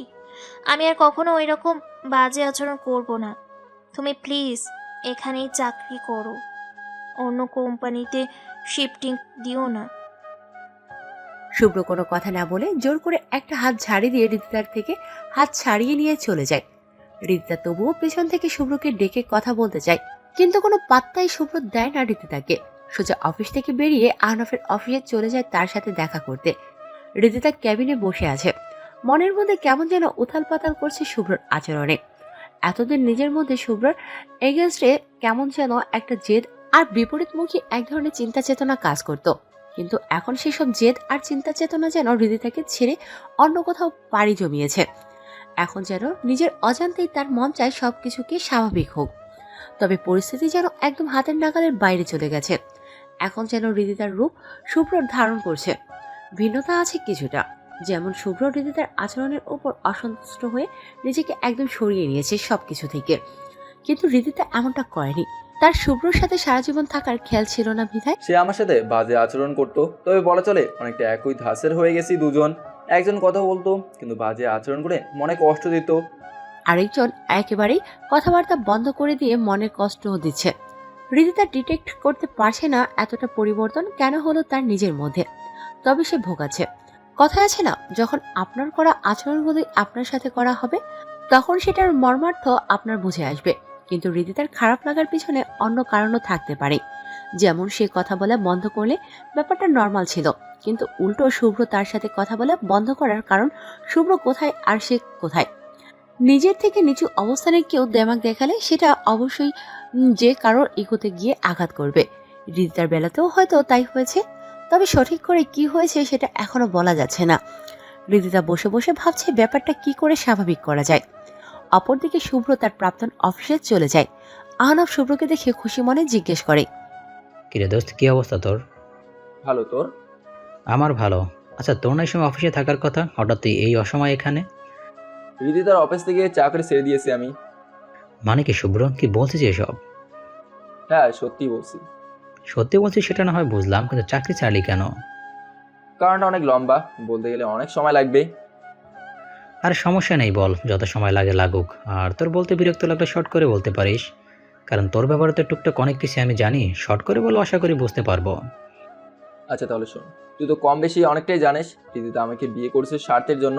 সে বিয়ের আগে আমাকে 1 বছরে এক চুক্তিনামায় স্বাক্ষর করেছে, তবে আমি চেষ্টা করেছিলাম সবকিছু স্বাভাবিক করে তাকে নিয়ে সারা জীবন কাটাতে, কিন্তু আমি কিছুই স্বাভাবিক করতে পারিনি, উল্টো আরো বিগড়ে দিয়েছি। কথায় আছে না, তুমি নরম অথবা লয়াল থাকবা তো বাসটা তোমাকেই খেতে হবে। আমারও তাই হয়েছে। সুন্দরভাবে সবকিছুকে নিয়ন্ত্রণ করার চেষ্টা করে হৃদিতাকে যেন আমি আরো বিগড়ে দিয়েছি। সে সামান্য একটা বিষয় নিয়ে গুন্ডা ভাড়া করেছিল আমাকে মারার জন্য, কিন্তু কোনো কারণে সে আমার ক্ষতি করতে পারেনি। কি বলিস এসব? হৃদিতা এত বাজে কাজ কিভাবে করতে পারলো? তাই তো তার কোম্পানি থেকে চাকরি ছেড়ে দিয়েছি। শিশাদের সিদ্ধান্ত নিয়েছি, সে যেমন চেয়েছে 1 বছর পর আলাদা হয়ে যাবে, আমিও সেটাই করব। ভালো করেছিস। আমি ভেবেছিলাম একটা সময় সব ঠিক হয়ে যাবে, কিন্তু না, এই মেয়ে দেখছি দিন দিন হিংস্র হয়ে উঠছে। এমন মেয়ের সাথে সারা জীবন থাকাটা কোনোভাবে যুক্তিসঙ্গত না। আচ্ছা বাদ দে, এবার বল তোর অফিসের কি অবস্থা? আলহামদুলিল্লাহ, সবকিছু ভালোই রে। শুভ্র আর আহনাফ দুজনে বেশ কিছুক্ষণ আহনাফের কেবিনে আড্ডা মারে। রাতের বেলায় হৃদিতা আর শুভ্র রুমের মধ্যে দুজনে এক জায়গায় রয়েছে। হৃদিতা শুভ্রর সাথে কথা বলার বেশ কয়েকবার চেষ্টা করে, কিন্তু শুভ্র কোনোভাবেই তার সাথে কথা বলে না। নিজের মতন ফ্লোরে বিছানা করে শুয়ে পড়ে। হৃদিতাও কম জেদি না, একদম নাছরবান্দার মতন শুরু করে। বিছানা থেকে নেমে বালিশ নিয়ে সেও শুভ্র শরীর ঘেঁষে ফ্লোরে গিয়ে তার পাশে শুয়ে পড়ে। শুভ্র কথা বলে না ঠিক, তবে ভঙ্গিমায় হৃদিতাকে তার পাশে শোয়া নিয়ে আপত্তি জানায়। তবে হৃদিতা সেসব আমলে নেয় না, তেরামো করে শুভ্রর পাশে শুয়েই থাকে। শুভ্র বিরক্ত হয়ে বিছানা ছেড়ে উঠে বারান্দায় চলে যায়। হৃদিতাও কম না, সেও শুভ্রর পেছন পেছন বারান্দায় গিয়ে উপস্থিত হয়। শুভ্র বারান্দায় চুপচাপ দাঁড়িয়ে আছে। হৃদিতাও শুভ্রকে কপি করতে শুরু করে দিয়েছে। শুভ্র ধারণা করে ফেলে এই মেয়ে পাগলামি থামবে না, তাই সে আবারও গিয়ে বিছানায় শুয়ে পড়ে, কারণ ঘুম নষ্ট করে লাভ নেই। হৃদিতাও শুভ্রর সাথে সাথে বারান্দা ছেড়ে গিয়ে একই সাথে শুয়ে পড়ে। শুভ্রর এবার বুঝতে আর বাকি নেই হৃদিতার পাগলামি যে থামবে না, তাই সে মনে মনে ঠিক করে পাগলামি থামানোর জন্য মেডিসিন দেবে হৃদিতাকে। তাই সে চুপ করে ঘুমিয়ে পড়ে। ঘড়ির কাঁটা 1টার আশেপাশে। শুভ্র ভূতের ন্যায় হুট করে চোখ খোলে। আসলে শুভ্র এত সময় ঘুমায়নি, ঘুমের ভান করে শুয়েছিল, তবে হৃদিতা ঘুমের রাজ্যে হারিয়েছে। এখনই শুভ্রর উপযুক্ত সময়। হৃদিতার দিকে কাত হয়ে ঘুরে হৃদিতাকে ধবধবে সাদা পেটের মধ্যে জোরে এক চিমটি মেরে আবার আগের ন্যায় হয়ে যায়। হৃদিতা জোরে এক চিৎকার দিয়ে শোয়া থেকে উঠে বসে পড়ে। হৃদিতা ভাবে হয়তো কোনো পোকা কামড় দিয়েছে তাকে, পেটের মধ্যে লাল হয়ে আছে। পুনরায় আবারও কামড় খাওয়ার ভয়ে ফ্লোর থেকে উঠে বিছানায় গিয়ে পাড়ি জমায়। এদিকে শুভ্র অন্য পাশে ফিরে মুখ চেপে হাসতে হাসতে মনে মনে বলে, শালা বোঝো এখন তোমার অতিমাত্রায় জেদ দেখানোর ফল এটা। তুমি আমার সাথে এতদিন যা যা করেছো সব কিছুর কড়া গন্ডায় হিসেব নিব আমি। সেবুর ধরো শুধু চান্দু, তুমি চেয়েছিলে 1 বছর পর বিচ্ছেদ ঘটাবে, আমি তোমার সেই আশা কখনো অপূর্ণ রাখবো না। তবে এখন থেকে এমন এমন কিছু করব আমি যা তোমার মনে আতঙ্ক ধরে দেবে। এরপর সর্বশেষে আমি তোমাকে ছেড়ে দেব। শুভ্র কথাগুলো মনে মনে বলে নিজের মতন ঘুমিয়ে পড়ে। অপরদিকে হৃদিতার ভেতরে খালি তত হাঁসফাঁস করছে। এতদিন যেই মানুষটার জন্য মনের মধ্যে বিন্দু পরিমাণ কোনো টান ছিল না, সেই মানুষটাই এখন তার ভেতর থেকে সমস্ত খুঁটিকে নাড়িয়ে দিচ্ছে। বৃষ্টি রকমের এক প্রতিক্রিয়া ঘটছে হৃদিতার ভেতরে। হৃদিতার ভেতরে অন্যরকমের এক অস্থিরতা কাজ করছে। নিজের অজান্তে সেই পরিস্থিতি থেকে স্বাভাবিক করতে কেমন যেন দিশেহারা হয়ে উঠেছে। চোখে ঘুম নেই। হুট করে কেমন ধরনের পরিবর্তন যে হৃদিতার মাঝে চলে এলো সেটা হৃদিতাও ঠিকঠাক মতন বুঝতে পারছে না। মাথার মধ্যে খালি এটাই ঘুরপাক খাচ্ছে, শুভ্র আর তার মাঝে চলতে থাকা অস্বাভাবিক পরিস্থিতিটাকে স্বাভাবিক করতে হবে। বেশ কিছুক্ষণ এসব নিয়ে ভাবতে ভাবতে হৃদিতাও ঘুমিয়ে পড়ে। পরদিন সকালে হৃদিতা ঘুম থেকে উঠে দেখে শুভ্র রেডি হচ্ছে। হৃদিতা বুঝতে পারে শুভ্র আজ নতুন অফিসে জয়েন করবে, তাই আগেই উঠে সে পরিপাটি হচ্ছে। হৃদিতা বিছানা ছেড়ে উঠে শুভ্রর কাছে যায়। শুভ্র হৃদিতাকে দেখেও নিজের মতন রেডি হওয়া নিয়ে ব্যস্ত থাকে। হৃদিতার সাথে কোনো প্রকার কথা বলে না। হৃদিতা বুঝতে পারে শুভ্র তার সাথে কোনো প্রকার কথা বলবে না, তাই হৃদিতা নিজেই শুভ্রর হাত ধরে অনুরোধের সুরে বলে, শুভ্র, নতুন অফিসে জয়েন না করলে হয় না? তুমি তো আমার ভালোই কাজকর্ম করছিলে, তাহলে হঠাৎ এমনটা করছো কেন? আচ্ছা অরুণ, আচ্ছা, ছেড়ে দিচ্ছি। তোমার উপরে আমি আর কখনো জোর খাটাবো না। তুমি নিজের স্বাধীনতায় অফিসে কাজ করিও। আমার কারণে কোনো প্রকার ভোগান্তিও তোমার হবে না। আমি তোমাকে কখনো বিরক্ত করব না। এমনকি তোমার কেবিনে আশেপাশেও কখনো আমি যাব না। তুমি প্লিজ আমাদের অফিসেই থেকো। আমি নিয়ান স্যারের সাথে তোমার বিষয়ে আবার কথা বলবো। আমাকে নিয়ে আপনার এত ভাবতে হবে না। আমি কি করব সেটা একান্ত আমার ব্যক্তিগত ব্যাপার। কারোর দয়া আমার দরকার নেই। হাত ছাড়ুন এবার, নয় কিন্তু পরিণতি খারাপ হবে। হৃদিতা শুভ্রের কথা শুনে ভয়ে হাত ছেড়ে দেয়। হৃদিতা বুঝতে পারে শুভ্রের কথা অমান্য করলে সেটার জন্য তাকে অনিশ্চিত শাস্তি পেতে হবে। হৃদিতার মনে অজানা ভয়ভীতি এসে যেন পাড়ি জমিয়েছে। আগের হৃদিতা আর এখনকার হৃদিতার মাঝে যেন অনেকটা তফাৎ। যে হৃদিতার কাছে কোনো কিছু মাইনে রাখতো না, সেখানেই সে এখন শুভ্রের সামান্য হুমকিতে ভয় পেতে শুরু করেছে। চেহারা মলিন হয়ে যায় হৃদিতার, কিন্তু শুভ্রর এত কিছু দেখার সময় নেই। হৃদিতা হাত ছেড়ে দেওয়ার পরে সে রুম থেকে বেরিয়ে যায়। এদিকে চেহারা মলিন করে হৃদিতা চলে যায় ওয়াশরুমে ফ্রেশ হতে। কিছুক্ষণ পর ফ্রেশ হয়ে এসে রুম থেকে বেরিয়ে ডাইনিং রুমে যায় নাস্তা করতে, কিন্তু ডাইনিং রুমে গিয়ে দেখে ইতিমধ্যে নাস্তা করা শেষ শুভ্রর। হৃদিতা টেবিলে বসে নাস্তা করতে, অপরদিকে শুভ্র নাস্তা শেষ করে টেবিল ছেড়ে উঠে তার মায়ের কাছ থেকে বিদায় নিয়ে নতুন অফিসের উদ্দেশ্যে বাইক নিয়ে বেরিয়ে পড়ে। হৃদিতার খুব করে ইচ্ছে করছে শুভ্রকে আটকে রাখতে, তার সাথে সবকিছু ঠিকঠাক করতে, কিন্তু সেই সুযোগটা শুভ্র কোনোভাবেই হৃদিতাকে দিচ্ছে না। মিনিট 10-এর মাঝে শুভ্র বাইক চালিয়ে নতুন অফিসে পৌঁছায়। অফিসের ম্যানেজার শুভ্রকে নিয়ে গিয়ে তার কাজের স্থান দেখিয়ে দেয়, কারণ নিয়ান সাহেব আগেই সবকিছু ফোন করে ঠিকঠাক করে রেখেছে। এছাড়া এই অফিসের বস হচ্ছে জলিল চৌধুরী, যিনি কিনা শুভেচ্ছা জানাতে শুভ্র আর হৃদিতার বিয়ের পরদিন ফুল নিয়ে শুভ্রর বাড়িতে গিয়েছিল। শুভ্র বসে বসে মনোযোগ সহকারে কাজ করছে। কিছুক্ষণ পর একটা মেয়ে গিয়ে কিছু ফাইল হাতে শুভ্রর কাছে আসে। শুভ্র মেয়েটাকে দেখা মাত্রই অনেকটা বিস্মিত হয়। মেয়েটাও শুভ্রকে দেখে অনেকটা চমকে ওঠে। শুভ্র বিস্মিত হয়ে জিজ্ঞেস করে বসে, ফারিন, তুমি এখানে? আসলে আমি এই অফিসে জব করি, কিন্তু আপনি এখানে কিভাবে? আরে আজকেই জয়েন দিলাম এই অফিসে। বাহ, ভালো তো। যাক, তাহলে আবারও আপনার দেখা পাবার সুযোগ হলো আমার। সেই শেষ কবে দেখেছিলাম আপনাকে, আর আজকে আবারও দেখা হলো। আচ্ছা শোনো, তুমি ফাইলগুলো রেখে যাও, তোমার সাথে পরে কথা হবে। আচ্ছা। ফারিন ফাইলগুলো রেখে চলে যায়। ফারিন হচ্ছে শুভ্রর ভার্সিটির জুনিয়র, কিন্তু ফারিন ভার্সিটির আমল থেকেই শুভ্রর জন্য পাগল। কত শতবার শুভ্রকে বলেছে সে শুভ্রকে পছন্দ করে, কিন্তু শুভ্র সেসবে কান ঢুকাতো না কখনো। এই মেয়ে কতটা পাগলামি করেছে শুভ্রকে পাওয়ার জন্য তা যেন বলার ভাষা রাখে না। আজ আবারও নিয়তির কারণে দেখা হয়েছে সেই মেয়ের সাথে। শুভ্র ফারিনের পুরনো ব্যাপারটাকে বেশিক্ষণ মাথায় না রেখে কাজ করতে শুরু করে। দুপুরবেলা অফিসে খাবারের ব্রেক হয়। শুভ্র সকালে খেয়াল করেছে অফিসের সামনে একটা ক্যান্টিন আর খাবার দাবারের অনেক দোকান আছে। শুভ্র ঠিক করে বাইরে গিয়ে ক্যান্টিন থেকে ভারী কিছু খেয়ে নেবে, কিন্তু সে কাজের স্থান ছেড়ে কিছুটা সামনে যেতে ফারিন এসে হাজির হয় তার সামনে, আর তার কাছে জিজ্ঞেস করে, খাবারের জন্য কোথায় যাচ্ছেন আপনি? বাইরে দেখলাম একটা ক্যান্টিন আছে, সেখানেই যাচ্ছি খেতে। ঠিক আছে চলেন, আমিও ক্যান্টিনের দিকেই যাব। দুজনে মিলে ক্যান্টিনে যায়। তবে শুভ্র ক্যান্টিনে গিয়ে খাবার অর্ডার করবে এমন সময় ফারিন শুভ্রকে থামিয়ে দিয়ে বলে, আপনার খাবার কিনে খেতে হবে না, আমি বাসা থেকে খাবার নিয়ে এসেছি। আমার খাবার দিয়ে দুজনের হয়ে যাবে, আপনি চুপচাপ বসুন। ফারিন শুভ্রকে থামিয়ে দিয়ে ব্যাগ থেকে খাবারের একটা টিফিন বাটি বের করে। এরপর খাবার ভাগাভাগি করে অর্ধেকটা সে নিজের জন্য রাখে আর বাকি অর্ধেকটা সে শুভ্রকে দিয়ে দেয়। শুভ্র ফারিনের অবস্থা দেখে ভাবে এই মেয়েটা কতটা পাগল তার জন্য। তবে সে মুখে কিছু বলে না। দুজনে খেতে আরম্ভ করেছে। এমন সময় ফারিন শুভ্রকে বলে, আচ্ছা, আপনি কি বিয়ে করে নিয়েছেন? আমার বিষয়টা পরে বলি, আগে তোমারটা বলো, তুমি বিয়ে করছো? না, করিনি, তবে বাসা থেকে ছেলে দেখছে। এবার আপনারটা বলুন। আসলে আমার বিয়ে হয়েছে, তবে সেটাকে কোনোভাবে বিয়ের কাতারে পড়ে না। ফারিন চোখ মুখ মলিন করে বলে, কেন বিয়ের কাতারে পড়ে না? আসলে আমাদের বিয়ের একটা এগ্রিমেন্ট আছে। 1 বছর পর যার সাথে আমার বিয়ে হয়েছে সে আমাকে ছেড়ে দেবে বলে এগ্রিমেন্টে সই করিয়েছে। এটা আবার কেমন বিয়ে? আসলে আমার বিয়েটা হয়েছে মডেল হৃদিতার সাথে, কিন্তু সে আমার সাথে সারা জীবন থাকবে না। সে শুধু নামকা ওয়াস্তে আমাকে বিয়ে করছে। আমার মাঝে দম্পতিদের মতন কোনো সম্পর্ক নেই, এমনকি কেউ কারোর সংস্পর্শেও এখনো যায়নি। বিয়ের পর সে তার মতন রয়েছে আর আমি আমার মতন। 1 বছর ফুরালেই দুজন আবার আলাদা হয়ে যাব। তবে আমি চেষ্টা করছিলাম সবকিছু স্বাভাবিক করতে, কিন্তু সে একজন বেপরোয়া রানী। তার পক্ষে কখনোই এটা সুস্থ স্বাভাবিক সম্পর্ক গড়া সম্ভব নয়। আচ্ছা, একটা কথা বলি আপনাকে। বলো।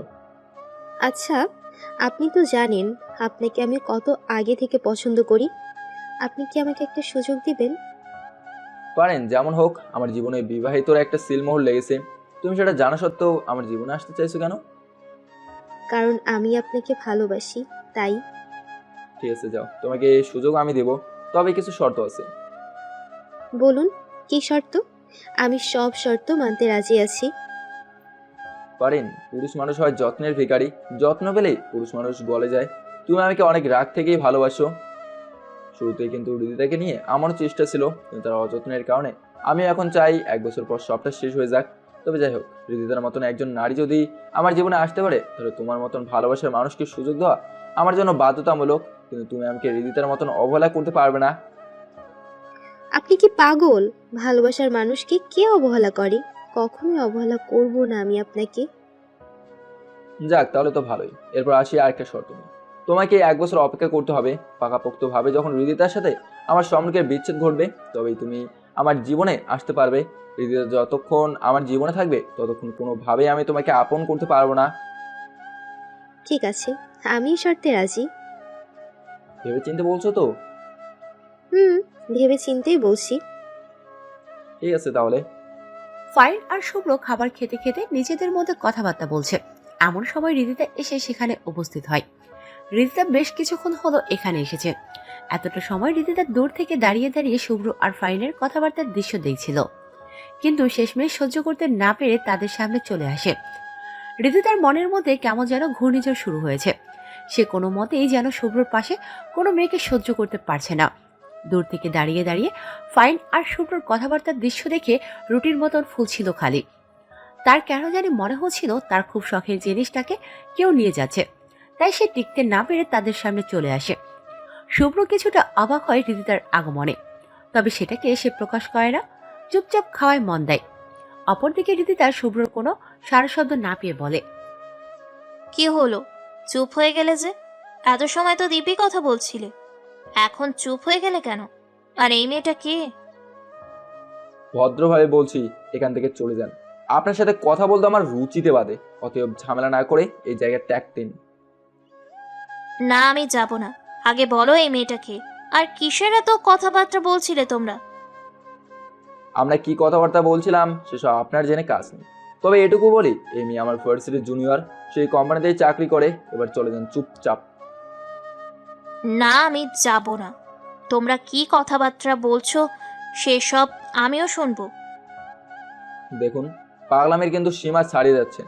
ভালো ভালো বলছি, চলে যান, নয় কিন্তু আপনার ইজ্জত খসাতে আমার 2 সেকেন্ডও লাগবে না। মনে রাখবেন, আমি আর আগের সেই শুভ্র নেই, পাল্টে গেছে আমার রূপ। অতএব চলে যান নিজের ভালো চাইলে। আর আগামী 1 বছর আপনার সাথে আমার ছাড়াছাড়ি হওয়ার আগ অবধি আমার ব্যাপার নিয়ে কোনো প্রকার আপনি মাথা ঘামাবেন না। আর না আমার কোনো কিছুতে আপনি ইন্টারফেয়ার করবেন, তাহলে কিন্তু এর ফল ভালো হবে না। রিদিতার চোখের কোণে যেন পানি এসে জমা হয়, কলিজায় যেন কেউ গুরুতর ভাবে আঘাত করেছে মতন অনুভূতি হচ্ছে তার। কেন জানি হুট করে সেই সব পরিবর্তন হয়ে গেছে তার জীবনে। যে জীবনে শুভ্র কোনো অস্তিত্ব ছিল না, সেখানে এখন সর্বদা শুভ্রের চিন্তায় মাথায় ঘুরপাক খাচ্ছে। শুভ্রর পাশে ফারিনের বসে থাকাটা কেন জানি তার সহ্য হচ্ছে না, তাই সে শুভ্রের কথা অমান্য করে শুভ্রকে বলে, আমি যাব না। তুমি অন্য মেয়ের সাথে এভাবে বসে বসে গল্প করবে, সেটা তো আমি দেখেও মেনে নিব না। দেখুন, আমার কিন্তু স্পষ্ট মনে আছে আহনাফের অফিসে ঘটে যাওয়ার ব্যাপারটার কথা। মেকআপ আর্টিস্টের যখন আপনার শরীরে হাত লেগেছিল, তখন আমিও আপত্তি করছিলাম, কিন্তু আপনি সেটার প্রতিদান স্বরূপ আমাকে সবার সামনে থাপ্পড় মেরে লজ্জিত করছিলেন। আমি কিন্তু ভুলিনি সেসব কথা। অতএব আপনি কোনো প্রকার আপত্তি না করে এখান থেকে চলে যান, নয় আমি কিন্তু পুরুষ না মানুষ। এক থাপ্পড়ে আপনার ইজ্জত তো ডুববেই, সেই সাথে চেহারার নকশা বদলে যাবে। ভালো চান তো আমার বিষয় নিয়ে মাথা ঘামানো বন্ধ করে এখান থেকে চলে যান। রিদিতার কাছে আর কোনো অপশন নেই শুভ্রর কথা মেনে নেওয়া ছাড়া। বেচারি এত সময় চোখের কোণে পানি ধরে রেখেছিল, কিন্তু সেটা আর তার পক্ষে সম্ভব হয় না। চোখের পানি ছেড়ে দিয়ে কান্নারত অবস্থায় সে অবস্থান ত্যাগ করে সেখান থেকে চলে যেতে বাধ্য হয়। রিদিতা আর বিন্দু পরিমাণ ও বুঝতে বাকি নেই তার জীবনে অধপতন ইতিমধ্যে শুরু হয়ে গেছে। রিদিতা চলে যাওয়ায় ফারিন শুভ্রকে বলে, এই মেয়েটাই তাহলে আপনার স্ত্রী? এই নারীর সাথে আমার বিয়ে হয়েছে। আমি নারীর জন্য কম কিছু করিনি এর, কিন্তু সে পদে পদে আমার ইজ্জত খসিয়েছে। পরিশেষে আমি যখন নিজেকে পাল্টে নিলাম, এখন সে ঠিকঠাক লাইন মতন চলতে শুরু করছে। আচ্ছা, একটা কথা বলি, যদি কিছু মনে না করেন। বলো। আপনার স্ত্রী তো দেখতে অনেক সুন্দরী। তিনি একটা সময় সে ভুল করেছে, তবে এখন তার আচার আচরণে মনে হচ্ছে কিছুটা পরিবর্তন এসেছে। আপনি চাইলে তো সব ঠিকঠাক করতে পারেন। ফারিন, তোমার ধারণাতেও নেই এই মেয়ের পক্ষে কি কি সম্ভব। সে নিজের স্বার্থের জন্য তোমাকে হাটে নিয়ে বিক্রি পর্যন্ত করে দিয়ে আসতে পারবে। একটা সময় সবকিছু তার ধাসে চলছিল, কিন্তু এখন সবকিছু ধন পাল্টে যাওয়ায় তার মধ্যে প্রতিক্রিয়া ঘটেছে, তাই সে ফাঁদ পেতেছে। আমি তার ফাঁদে পা দেওয়া মাত্রই সবকিছুই আগের মতন হয়ে যাবে। বুঝলাম। দেখো, আমি তোমায় জোর করছি না, তবে তোমার আপত্তি থাকলে তুমি পিছিয়ে যেতে পারো, কারণ আমি চাই না তোমার উপরে কোনো এফেক্ট পড়ুক। আরে পাগল আপনি! আপনাকে সেই কবে থেকে ভালোবাসি আমি। আপনার সাথে ওনার কোনো কালের সম্পর্কটা সুস্থ স্বাভাবিক ছিল না। তবে যদি থাকতো আর পরিশেষে আপনাদের ডিভোর্স হতো, তবুও আপনাকে আমি মেনে নিতাম। কারণ সবসময় মানুষ নিজের ভালোবাসার মানুষকে চাওয়া মাত্রই পেয়ে যায় না। আপনাকে পরিশেষে আমি নিজের করে পাওয়ার একটা সুযোগ পেয়েছি, যেটা আমি হাতছাড়া করতে চাই না। যাক, তাহলে তো ভালোই। তবে মনে রেখো, আমাদের পরিপূর্ণ বিচ্ছেদ হওয়ার আগে তোমাকে আপন করা আমার পক্ষে কিন্তু সম্ভব নয়। আচ্ছা ঠিক আছে। এবার চলো অফিসে যাওয়া যাক, সময় প্রায় ফুরিয়ে এসেছে। কিছুক্ষণ পরে আবার অফিস শুরু হবে। চলেন। দুজনে আবার অফিসে চলে আসে। অপরদিকে রিদিতা অফিসে ফিরে আসে। দুপুরে সে খাওয়া দাওয়া করেনি, কেবিনের ভিতর চেয়ারের মধ্যে বসে দাঁতে দাঁত চেপে কান্না করছে। শুভ্র আর ফারিনের ব্যাপারটা সে মোটেও মানতে পারছে না। রিদিতার জেলাসি যেন চরম সীমায় পৌঁছে গেছে। শুভ্রর সাথে তার কোনো সুস্থ স্বাভাবিক সম্পর্ক না থাকার পরেও কেন জানি সে শুভ্রর পাশে কাউকে সহ্য করতে পারছে না। তার খালি এটাই মনে হচ্ছে মানুষটা শুধু একান্তই তার ব্যক্তিগত, এই মানুষটার উপর শুধু তার অধিকার আছে, সে ছাড়া এই মানুষের উপরে কারো কোনো অধিকার নেই। এসব নিয়ে ভাবতে ভাবতে বিকেল হয়ে যায়। রিদিতা অফিস শেষ করে বাড়ি পৌঁছায়। শুভ্র এখনো বাড়িতে আসেনি। রিদিতা বাড়িতে আসার বেশ কিছু সময় পর শুভ্র বাড়িতে আসে। রিদিতা বারবার খালি সুযোগ খুঁজছে শুভ্রর সাথে ব্যক্তিগতভাবে একটু কথা বলার, কিন্তু শুভ্র সেই সুযোগটা রিদিতাকে দেয় না। রাতের বেলায় দুজনেই একত্রে হয়। অবশেষে রিদিতার সুযোগ মিলেছে কথা বলার। শুভ্র বিছানা রেডি করছে শোয়ার জন্য, এমন সময় পেছন থেকে গিয়ে রিদিতা শুভ্রকে জড়িয়ে ধরে বলে, তুমি এমন কেন করছো শুভ্র? আমি না বুঝে ওই রকমটা করেছি, আগামীতে কখনো আর ওই রকম ভুল হবে না। আমায় ছেড়ে দিয়ে নিজের কাজ করুন। বিশেষ করুন আপনার সাথে কথাবার্তা বলাটা আমার কাছে অযথা মনে হয়। অতএব কথা না বাড়িয়ে ঘুমাতে চান। আপনি ভুল করছেন, সেটা অতীতে চলে গেছে। সেসবকে বারবার রিপিট করে কোনো ফায়দা নেই, কারণ আর কিছু মাস পর আমরা আলাদা হয়ে যাব। অতএব ফর্মালিটিস দেখানোর কোনো মানে নেই। না, আমি তোমাকে ছাড়বো না। আর কোনো ফর্মালিটি আমি দেখাচ্ছি না। আমার মন চাইছে তোমার সাথে মিশে থাকতে। আমি কেন জানি তোমায় অন্য কোনো নারীর সাথে মেলামেশা সহ্য করতে পারছি না। আজকে তোমাকে ওই মেয়ের সাথে বসে বসে কথা বলতে দেখে আমার কেন জানি মনে হচ্ছিল আমার ব্যক্তিগত জিনিসের উপরে অন্য কেউ অধিকার জমাচ্ছে। কেন জানি অনেক বেশি জেলাসি হচ্ছিল। মনে হচ্ছিল সেই মেয়ের গলা চেপে ধরি, কিন্তু তোমার ভয়ে তা করতে পারিনি। দেখুন, আপনার সব কথাবার্তা শুনতে আমার মোটেও ইচ্ছে করছে না। আগেই বলেছি, রুচিতে বাদে আপনার সাথে কথাবার্তা বলতে আমার। দয়া করে আমাকে রাখতে বাধ্য করবেন না, না হয়তো আপনার হাত ওঠাতে আমার একটুও সময় লাগবে না। রিদিতা ভয়ে শুভ্রকে ছেড়ে দিয়ে বিছানায় গিয়ে শুয়ে পড়ে। রিদিতার ভেতরে এক ধরনের অস্থিরতা কাজ করছে। একটা সময় শুভ্রর ধার ধারত না সে। এখন শুভ্রর সামান্য শক্ত কথাতেই যেন রিদিতার ভেতরে ঘূর্ণিঝড় শুরু হয়। চুপচাপ শুয়ে থাকি রিদিতা। এদিকে শুভ্র বিছানা রেডি করে শুয়ে পড়েছে। শুভ্র শুয়ে পড়ার মিনিট দুয়েক পরেই শুভ্রর ফোন বেজে ওঠে। ফারিন ফোন করেছে। শুভ্র ফোনটা রিসিভ করে কথা বলা নিয়ে ব্যস্ত হয়ে পড়েছে। রিদিতা খাটে শুয়ে শুয়ে শুভ্রর কথোপকথন শুনছে। অপর পাশ থেকে কি কথাবার্তা বলছে সেটা শুনতে না পারলেও শুভ্রর কথাবার্তা স্পষ্ট শুনছে রিদিতা। রিদিতার বুঝতে বাকি নেই শুভ্র কার সাথে কথা বলছে। অস্থিরতার মাত্রা ক্রমশ যেন বেড়েই চলেছে রিদিতার। তবে সে কোনো রকম প্রতিক্রিয়া করে না। শুভ্র নিজের মতন কথা বলায় ব্যস্ত। শুভ্র কথাবার্তা বলতে বলতে হয়তো ভুলেই গেছে রিদিতা তার থেকে একটু দূরে খাটে শুয়ে রয়েছে। ফারিনের সাথে কথার রাজ্যে যেন হারিয়ে গেছে সে। রিদিতা শুভ্রর কথাবার্তা শুনতে শুনতে হুট করেই কোনো একটা কিছু শুনে পরিষ্কার হয়ে যায় ফোনে থাকা অপর পাশের মেয়েটা শুভ্রকে আরও বহু বছর আগ থেকে ভালোবাসে। আসলে ফারিন ভার্সিটিতে কিভাবে শুভ্রর প্রেমে পড়েছিল সেই বিষয় নিয়ে শুভ্র আর ফারিন কথাবার্তা বলছিল, যে কারণে রিদিতাও আজ পেয়ে গেছে ফারিনের ব্যাপারে। শুভ্র এখনও কথা বলায় মগ্ন হয়ে আছে। ডান বাম কোনো দিকেই তার খেয়াল নেই, কিন্তু হুট করেই কথা বলতে বলতে তার ফোনটা কেউ তার থেকে কেড়ে নিয়ে দেয়ালের মধ্যে ছুঁড়ে মারে। শুভ্র কিছু বুঝে উঠতে যাবে তার আগেই রিদিতা শুভ্রর উপরে উঠে শুভ্রকে শক্ত করে চেপে ধরে। শুভ্রর ঠোঁটের সাথে নিজের ঠোঁট মিলিত করে দেয়। শুভ্রর রাগ যেন চূড়ায় পৌঁছে যায়, কিন্তু পরক্ষণে শুভ্র লক্ষ্য করে রিদিতার চোখ মুখ ভয়ঙ্কর রকমের লাল হয়ে আছে আর সে কান্না করছে। শুভ্র সাথে সাথে নরম হয়ে যায়।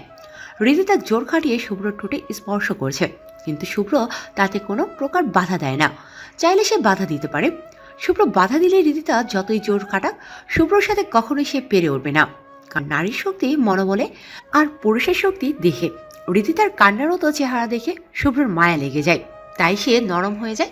রিদিতা তার ইচ্ছে মতন বেশ কিছুক্ষণ শুভ্রর ঠোঁটে স্পর্শ করে এরপর ঠোঁট ছেড়ে দিয়ে শরীর থেকে জামা সরাতে থাকে।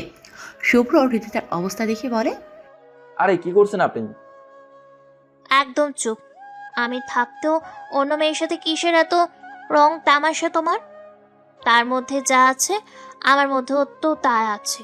তাহলে তুমি কেন অন্য মেয়ের সাথে রং তামাশা করবি? আমি দেখতে তো অসুন্দর না, আর না আমার মাঝে কিছু কমতি রয়েছে। বরং আমি যেভাবে আমার ফিটনেস খেয়াল রাখি, এতে করে আমার শরীরের ব্যক্তিগত অঙ্গগুলো আরও বেশি সতেজ। তারপরেও তুই আমাকে রেখে বাহিরে চোখ দিবি, সেটা আমি কখনোই মানব না। তোর আজকে আমার সাথে মেলামেশা করতে হবে। আমার শরীর দিয়ে হলেও আমি তোকে আমার মধ্যেই সীমাবদ্ধ করব। অন্য কোনো মেয়ের সাথে তোকে আমি মিশতে দিব না। দরকার হয় আমি তোর সন্তানের মা হব, যেটা আমার কখনোই ইচ্ছে ছিল না। আমি নিজের ফিটনেস ঠিক রাখার জন্যই তোর সাথে পর্যন্ত 1 বছরের বিয়ের চুক্তি করেছি। কিন্তু এখন যদি আমার তোকে আটকানোর জন্য নিজের ফিটনেসের স্যাক্রিফাইস করতে হয় তাহলেও করব, কিন্তু মোট কথা তোকে আমি অন্য কোনো মেয়ের সাথে মিশতে দিব না। রিদিতা কথাগুলো বলতে বলতে শরীর থেকে অনেকখানি কাপড় সরিয়ে ফেলে। শুভ্রর সামনে এখন রিদিতার শরীরের অনেকখানি অংশ নির্মগ্নে বিদ্যমান। মাথা থেকে কোমর পর্যন্ত একদম স্পষ্টভাবে দেখা যাচ্ছে। এই প্রথম শুভ্র রিদিতাকে এভাবে দেখছে। শুভ্র 7-5 না ভেবে সোজা একটানে রিদিতাকে নিজের দেহের সাথে মিলিয়ে ফেলে।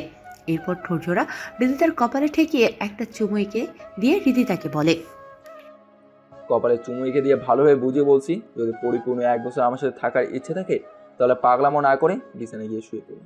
নয়তো 6 মাস পূর্ণ হতেই কিন্তু ডিভোর্স লেটার আমি হাতে ধরে বিচ্ছেদ ধরে দেব। আর আজকের পর কখনোই দুঃসাহস করবেন না আমার বিষয় নিয়ে মাথা ঘামানোর। আমার জীবন আমি কিভাবে পরিচালনা করব সেটা আমি ঠিক করে নিয়েছি। আমার বিষয় নিয়ে মাথা ঘামানোর দুঃসাহস যেন ভবিষ্যতে আর করতে না দেখি। আর আমার ফোনকে ছুঁড়ে মেরে দুভাগ করছেন, আগামীকাল যেন আমি একটা নতুন ফোন দেখতে পাই। রিদিতা শুভ্রর কথা শুনে আমারও সাহস হারিয়ে ফেলে। রিদিতা এখন বিশ্বাসী শুভ্র যেটা বলবে সেটাই সে করতে পারবে, তাই সে সাহসিকতাকে নিজের মধ্যে জিম্মি করে বিছানায় চলে যায়। এভাবে দিন চলতে থাকে। রিদিতা দিন দিন শুভ্রর প্রতি যত তত দুর্বল হচ্ছে। রিদিতার কাছে এখন পরিষ্কার তার শুভ্রকে চাই। সে যে শুভ্রকে সত্যিকার ভালোবেসে ফেলেছে সেটা তার বুঝতে আর বিন্দু পরিমাণ বাকি নেই। কিন্তু তার মধ্যে এই বুঝটা আসতে দেরি করায় সে ইতিমধ্যেই নিজের অনেক বড় ক্ষতি করে ফেলেছে। শুভ্র ফারিনের সাথে আগের চাইতে আরও বেশি ঘনিষ্ঠ হয়ে উঠেছে। দুজনের মধ্যকার আন্ডারস্ট্যান্ডিং দিন দিন প্রবল হচ্ছে। রিদিতা আপ্রাণ চেষ্টা চালাচ্ছে শুভ্রকে নিজের করে পাওয়ার। এর মধ্যেও সে বহু প্রচেষ্টা চালিয়েছে, কিন্তু সে ব্যর্থ। 1 বছর পূর্ণ হতে আর কয়েকদিন। যত দিন যাচ্ছে রিদিতার ভেতরে ততই মোচড় দিচ্ছে। রিদিতা চায় না শুভ্রর সাথে বিচ্ছেদ ঘটাতে। তার মধ্যে বহু আগে পরিবর্তন চলে এসেছে। সে চায় সারা জীবন শুভ্রের সাথে থাকতে। তার শুধু শুভ্রকেই চাই, তার আর কিছুর প্রয়োজন নেই। কিন্তু কথায় আছে না, সময় ফুরাবার আগে সব করতে হয়। আজ সকালেও রিদিতা শুভ্রকে বুঝিয়েছে, কিন্তু শুভ্র একরোখা মানুষ। একবার পাল্টে গেছে তো গেছে। সে আর হেঁটে চলে আসার রাস্তায় দ্বিতীয়বার যেন ফেলতে চায় না। আজ 1 বছর পূর্ণ হয়েছে। রিদিতার অনিচ্ছা সত্ত্বেও শুভ্র রিদিতাকে জোরপূর্বক উকিলের কাছে নিয়ে যায় ডিভোর্সের জন্য। রিদিতার চোখে পানি যেন ঝর্ণার পানির ন্যায় পড়ছে। রিদিতা যেতে যেতেও কান্না করে কোর্টে শুভ্রকে বলছে সে তাকে ছাড়তে চায় না, কিন্তু শুভ্র তার কথা শুনতেই নারাজ। শুভ্র রিদিতার ইচ্ছার বিরুদ্ধে তাকে নিয়ে উকিলের কাছে হাজির হয়। উকিল সাহেব শুভ্রকে দেখা মাত্রই বসা থেকে উঠে দাঁড়িয়ে বলে, স্যার, আপনি এখানে? ডিভোর্স করাতে এসেছি।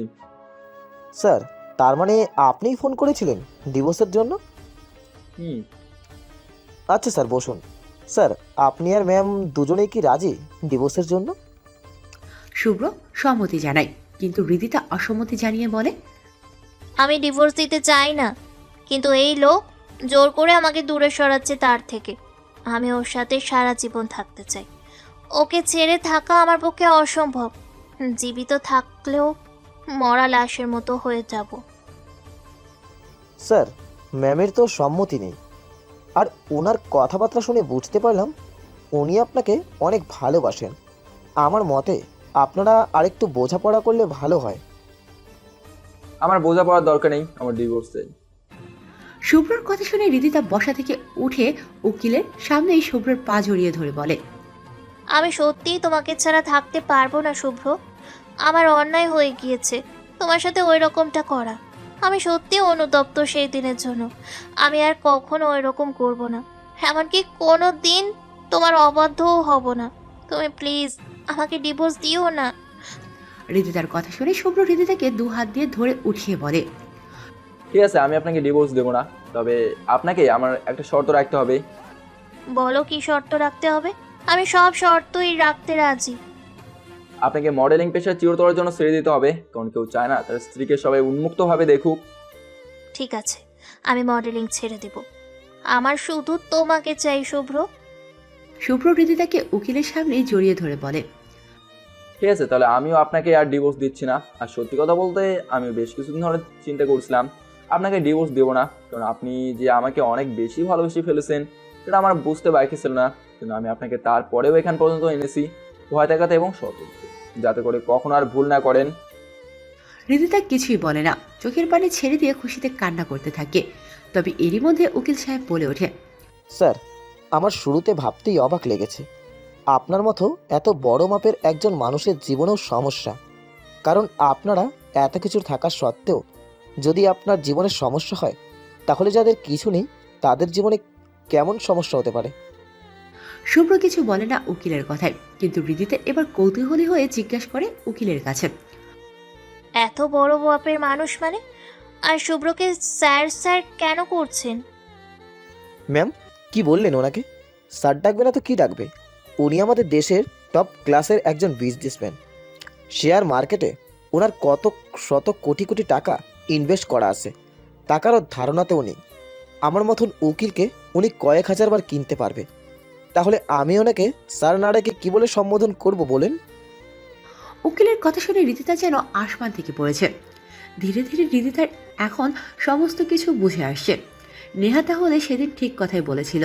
এছাড়া যে ছেলেগুলোকে রিদিতা পাঠিয়েছিল শুভ্রকে মারতে, তারা হয়তো শুভ্রকে কোনোভাবে চিনে ফেলেছিল, যার কারণে তারা মারার বদলে ওইভাবে মাপ চেয়েছিল। রিদিতার চোখে এখন সবকিছুই পরিষ্কার। সে আরো পরিষ্কার হতে শুভ্রকে বলে, তুমি এত বড় একটা জিনিস আমাকে বলনি কেন? আর তোমার এত কিছু থাকতে তুমি সাধারণ চাকরি কেন করো? কারণ বড়লোকে দেখাতে আমার ভালো লাগে না, আর আপনাকে দেখিয়ে কি করব? টাকা পয়সা দেখিয়ে ভালোবাসা অর্জন করার ইচ্ছা আমার ছিল না, তাই গোপন করে রেখেছিলাম। এছাড়া আমার ছোটোখাটো চাকরি করার কারণ হচ্ছে আমার মানুষের মতন খেটে উপার্জন করতে ভালো লাগে। এছাড়া আরেকটা কারণ হলো এদিক সেদিক চাকরি করে আমার এক্সপিরিয়েন্স নিতে মজা লাগে। হায় রে হায়, একটা সময় আমি টাকার কি গরমটাই না দেখাতাম, অথচ এখন দেখছি তোমার সামনে আমি কিছুই না। একটা মজার কথা বলি, আপনি যে কোম্পানিতে চাকরি করেন সেই কোম্পানিটার একজন মালিক আমি। এই জন্যই তো নিয়ান সাহেব আমাকে দেখে মাত্রই চমকে গিয়েছিলেন, কিন্তু ওনাকে চোখ টিপ মারায় উনি সমস্ত ব্যাপারটা বুঝতে পারেন, আর উনি একটা ঘটনা বানিয়ে আপনাকে শুনিয়ে দেন। রিদিতা চরম মাত্রায় বাকরুদ্ধ হয়ে গেছে শুভ্রর কথায়। শুভ্র একটা হাসি দিয়ে রিদিতাকে নিয়ে বাসায় চলে আসে। বাসায় আসার পর রিদিতাকে রেখে শুভ্র কিছুক্ষণের জন্য বাসা থেকে বের হয়। শুভ্রর মাথায় এখন একটাই চিন্তা, ফারিনকে কি বলবে। তবুও সে বাসার বাইরে এসে ফারিনকে বলে, ফারিন, আমি তোমাকে বিয়ে করতে পারবো না, কারণ রিদিতার সাথে সবকিছু মিটমাট করে নিয়েছি আমি, ক্ষমা করে দিও আমাকে। শুভ্রর কথার উত্তরে ফারিন বলে, গত 1-1.5 মাস ধরে আমিও খেয়াল করেছি আপনার পরিবর্তনগুলোকে, যে কারণে আমিও বুঝে ফেলেছি আপনি আপনার স্ত্রীকে ছাড়তে পারবেন না। সে কারণে আমিও একজনের সাথে একটা সম্পর্কে জড়িয়ে গেছি, তাই আপনার ক্ষমা চাওয়ার কোনো কারণ নেই। যাক, ভালো করছো, এগিয়ে যাও, জীবনে দোয়া করি। আপনিও ভালো থাকবেন। শুভ্র ফারিনের সাথে কথা শেষ করে বাসায় চলে আসে। রিদিতা চোক্তিনামাটা নিয়ে বসে আছে। শুভ্র রুমে আসার পর রিদিতা সেটাকে শুভ্রর সামনে ছিঁড়ে ফেলে বলে, তোর আর কোনো কাজ নেই, তোর কারণেও অনেক অশান্তি হয়েছে। শুভ্র রিদিতার কাণ্ড দেখে হাসতে থাকে। রিদিতা শুভ্রকে হাসতে দেখে তার কাছে এসে বলে, হাসছো কেন? এমনিতেই আপনার কাণ্ড দেখে। শুভ্র, এখন তো আপনিটা বন্ধ করো। সরি, তোমার কাণ্ড দেখে। কাণ্ড তো এখনো কিছুই দেখনি, আগে বাধা দিয়েছো ভালোবাসতে না বলে, এখন আর বাধা দেওয়ার কোনো অবকাশ নেই, কারণ দুজনের মাঝে থাকা দূরত্বের দেওয়ালটা ধসে পড়েছে। রিদিতা কথাগুলো বলে শুভ্রকে ধাক্কা দিয়ে খাটে ফেলে দেয়, আর সেও বিছানায় গিয়ে শুভ্রর সাথে মিলিত হয়ে যায়। শুভ্র কোনো প্রকার বাধা দেয় না আজকে আর, কারণ এখন তারা দুজনেই এক হয়ে গেছে। এরপর তাদের ভালোবাসার মুহূর্ত শুরু। ভাই রে ভাই, আপনারা আর কত কাহিনী শুনবেন? বিয়ে হয়েছে 1 বছর, এখনো কেউ কারো নিকটে যায়নি। একটু শরম তো করেন, এখন তো কান পেতে শোনা বন্ধ করেন। ওই আপনারা যেটা ভাবছেন আমিও সেরকম কিছু ভাবছি, বাকিটা আর বলা সম্ভব নয়।